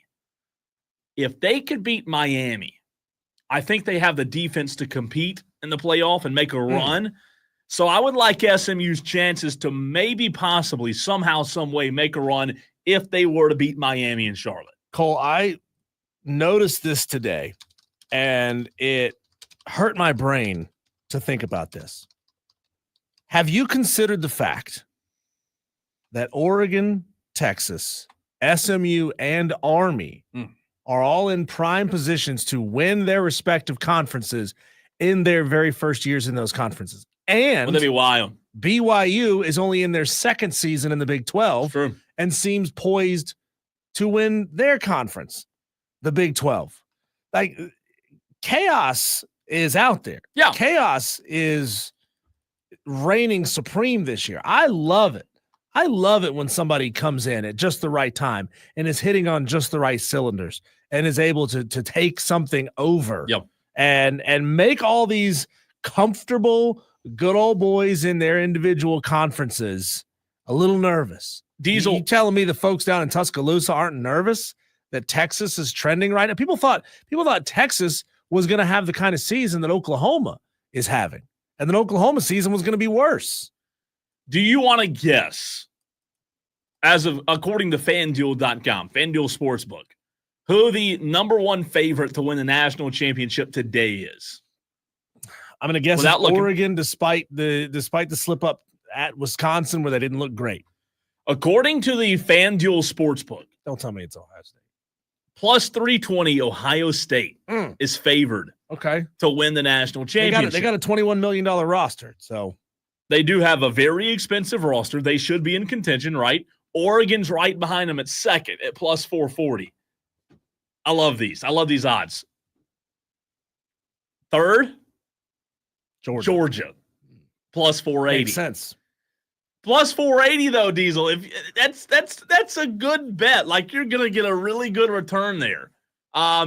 Texas would be fourth at plus 550. Alabama fifth at plus 800. Ole Miss sixth. Penn State has the seventh best odds to win the national championship. I asked the question about a dark horse. Could Penn State be a dark horse in your mind to win it all? I think I don't think they have the offense to hang with everybody. I think they've got a pretty good defense. Yeah, it's fair. But offensively, they don't jump off the page at me and make you say, "Oh my God, what they're doing is incredible." But it would be a dark horse, right? Because now they're seventh in terms of actual favorites to win the college football championship. This is fascinating. After Penn State, Notre Dame is plus 2,000 at 8th. Indiana is 9th, plus 2,500. Miami is 10th, the 10th favorite to win the national championship. Tennessee, Colorado, SMU, down the list at plus 6,000, you find the Clemson Tigers. Oh. So your pick of Miami being a dark horse, plus 4,000, mine of SMU's plus 5,000. Plus 6,000 means you bet $100, you win $6,000 on Clemson. I'm going to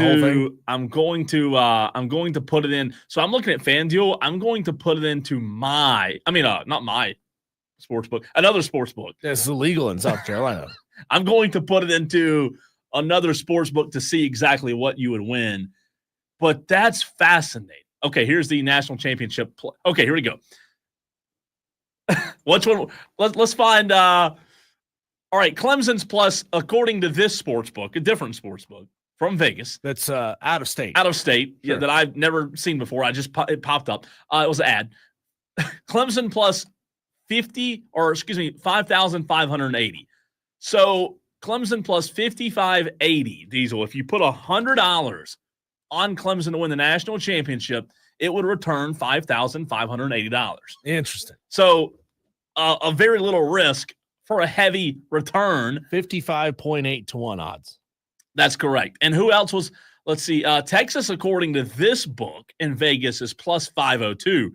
So, oh boy. Okay, Ohio State's plus 306, which is the favorite according to this book as well. Georgia's plus 477. Okay, so the books are pretty accurate in terms of matching. This book I'm looking at has Ohio State 1, Oregon 2, Georgia 3, just as FanDuel did. And then after that, it went Texas and Bama, which I think is pretty spot on. Texas is plus 502 to win the national championship. And what was yours? Your dark horse was Miami. I like Miami as one that could do it. All right, let me find Miami here on this book and see exactly what they way out there. Plus 3,877.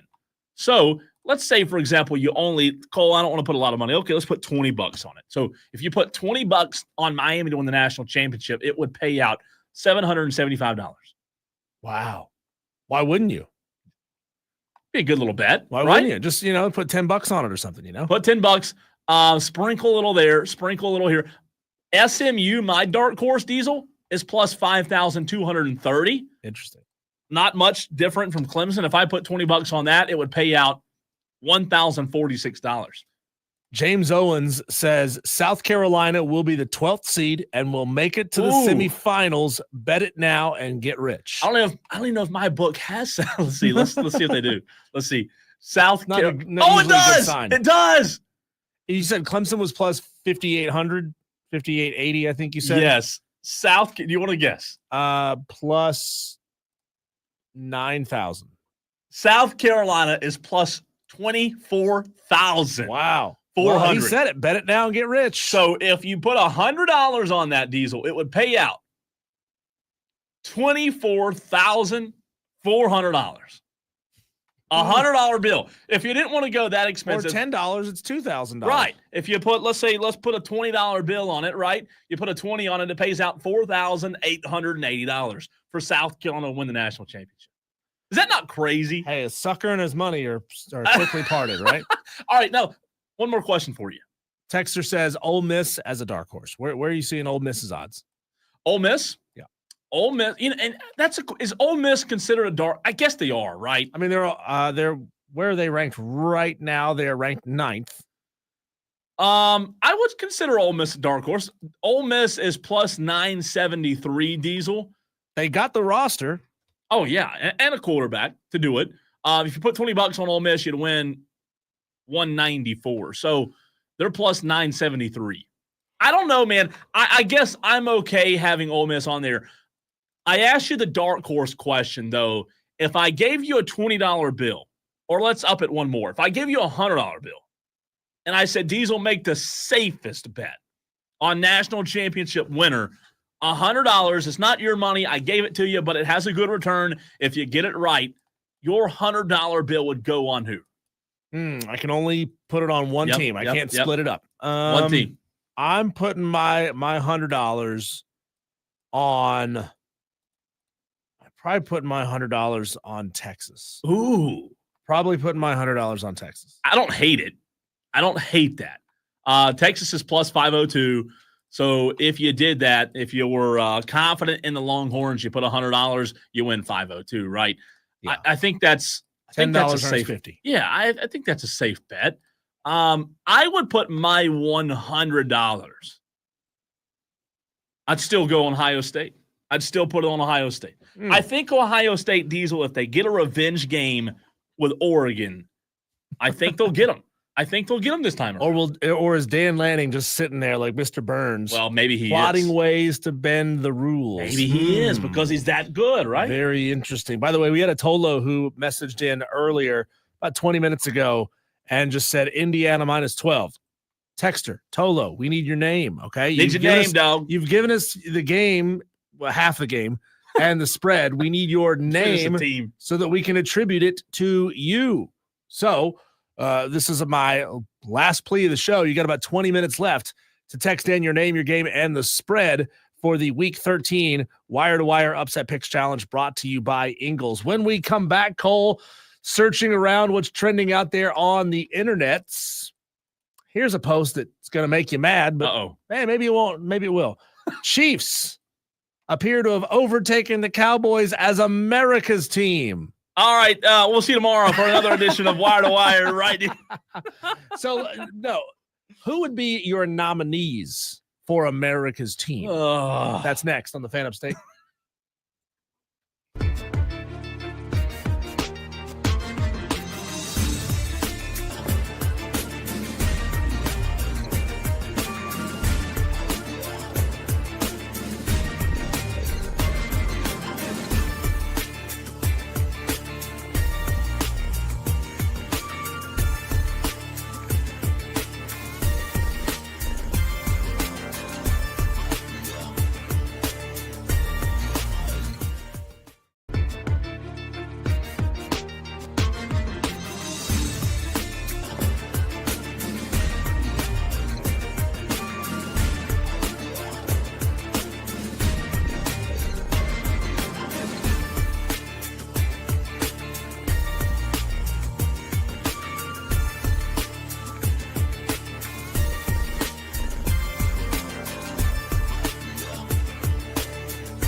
Cole, the Kansas City Chiefs own 4 of the 5 highest watched games in the 2024 season. They are must-see TV. Maybe not this weekend as they're taking on the Carolina Panthers. I don't expect them to get massive ratings for that one. What if they lose, though? Yeah, if the Kansas City Chiefs are down in the second half, bet you ass people are going to be everybody's tuned to in. watch that one. And they also, Cole, their matchup against the Bills drew the highest viewership for an NFL game in 17 years. That's a lot, right? It's a lot. It's a lot. Which also, God, you hear that the NFL is becoming more and more popular, right? That's the narrative. It is. But they're just topping ratings for something that happened 17 years ago. It's crazy. So there's either it's plateaued or it's actually dropped a little bit over the last 17 years, and they haven't really told us about that. In order for it to climb, usually it has to drop. I bet it has. I bet it could just keep climbing. Yeah. Have you ever been on a mountain? Sometimes Once. the mountain just keeps going up. Once I have. It doesn't have to come down to come back. That's a valley. That's and a then valley. You go back up the other side. That's fair. So Cole, it's funny, this post here asks the question, is Dallas still America's team? And it's a hell of a marketing ploy. Whoever decided to start calling the Dallas Cowboys America's team, number one, they did it at exactly the right time. When did this whole America's team thing back in the 90s? Okay, so back when Dallas was when they were must-see TV, right? Yeah. You had Emmett, you had Aikman, you had Irving, and you had the best team in the NFL. Well, like eventually that marketing starts to wear off. People stop believing that they're America's team because nobody's watching the crappy Cowboys. I stand corrected. Back in the 70s. Oh, I'm sorry. 70s. So yeah, whoever came up with that brilliant marketing, and it's stuck. It says it was actually originated from NFL Films, Diesel, because they had a film of the 77 Super Bowl where the Cowboys went 12-2 during the regular season. And it says this, I guess it was the NFL Films crew. Somebody smart on that crew that actually came up with it. Well, there you go. Cole, but if we had to try to nominate a handful of teams, and the Kansas City Chiefs certainly would be a front runner in this. So I guess we're talking dark horses yet again for a second straight segment. What other teams in America would you consider dark horses for America's team? And I ask this question because, we do an off-season bracket every now and again. And I thought, what if we did a bracket to determine America's real team? What level are we talking? Fans College, it could be anything. Okay. Right? Like there's always that trendy team. And I don't want to exclude any team because they're not an NFL or NBA franchise or Major League Baseball franchise. Hey, you could tell me that who made some crazy run. Fairleigh Dickinson made a crazy run a couple of years ago. St. Peter's made a crazy run a couple of years ago. At the time, you could have struck while the iron's hot, and you could have said St. Peter's was America's team. I think for a long time, the Atlanta Braves were. I really do. I mean, they were definitely the South's team. Yeah, and it felt like, that's sure. You know how baseball is very regional, right? Mm-hmm. It felt like everybody outside of big markets pulled for the Braves. It really did. Yeah. Look, whoever came up with that marketing, it's like the person who decided to market Grey Goose as a premium vodka. Like, it's a good vodka, but it's not like the best vodka in the world. Like what tastes marginally more like water and less awful? Well, that's the best thing in the world. Could it be the Los Angeles Dodgers? Are they America's team? What about Colorado Buffaloes? Colorado, that's a really good choice. That's a really good choice. Little Dion. The problem, God, college football fandom is so fractured that's a really difficult thing to say. I mean, would it be Ohio State? Oh God, no. There's only one fan base. Oh. There's only one fan base that's going to vote for every single team. Otherwise, it's too far fractured. Cole. But hey, wire to wire, Diesel and Cole Bryson, appreciate you Tolos being a part of the show today. There you go. Andrew finally got in his upset pick. He's taking Indiana -12. There we go. Right there at the nick of time. He figured out that, oh man, I did not put my name on my game. So they're not going to know who it is who picked that game. A big show tomorrow. Matt Smith, Smitty of Sports Talk Media Network. We'll look at some high school football playoff matchups for round 2. And hear from you, Tolos. That's tomorrow, Friday edition of Wire to Wire.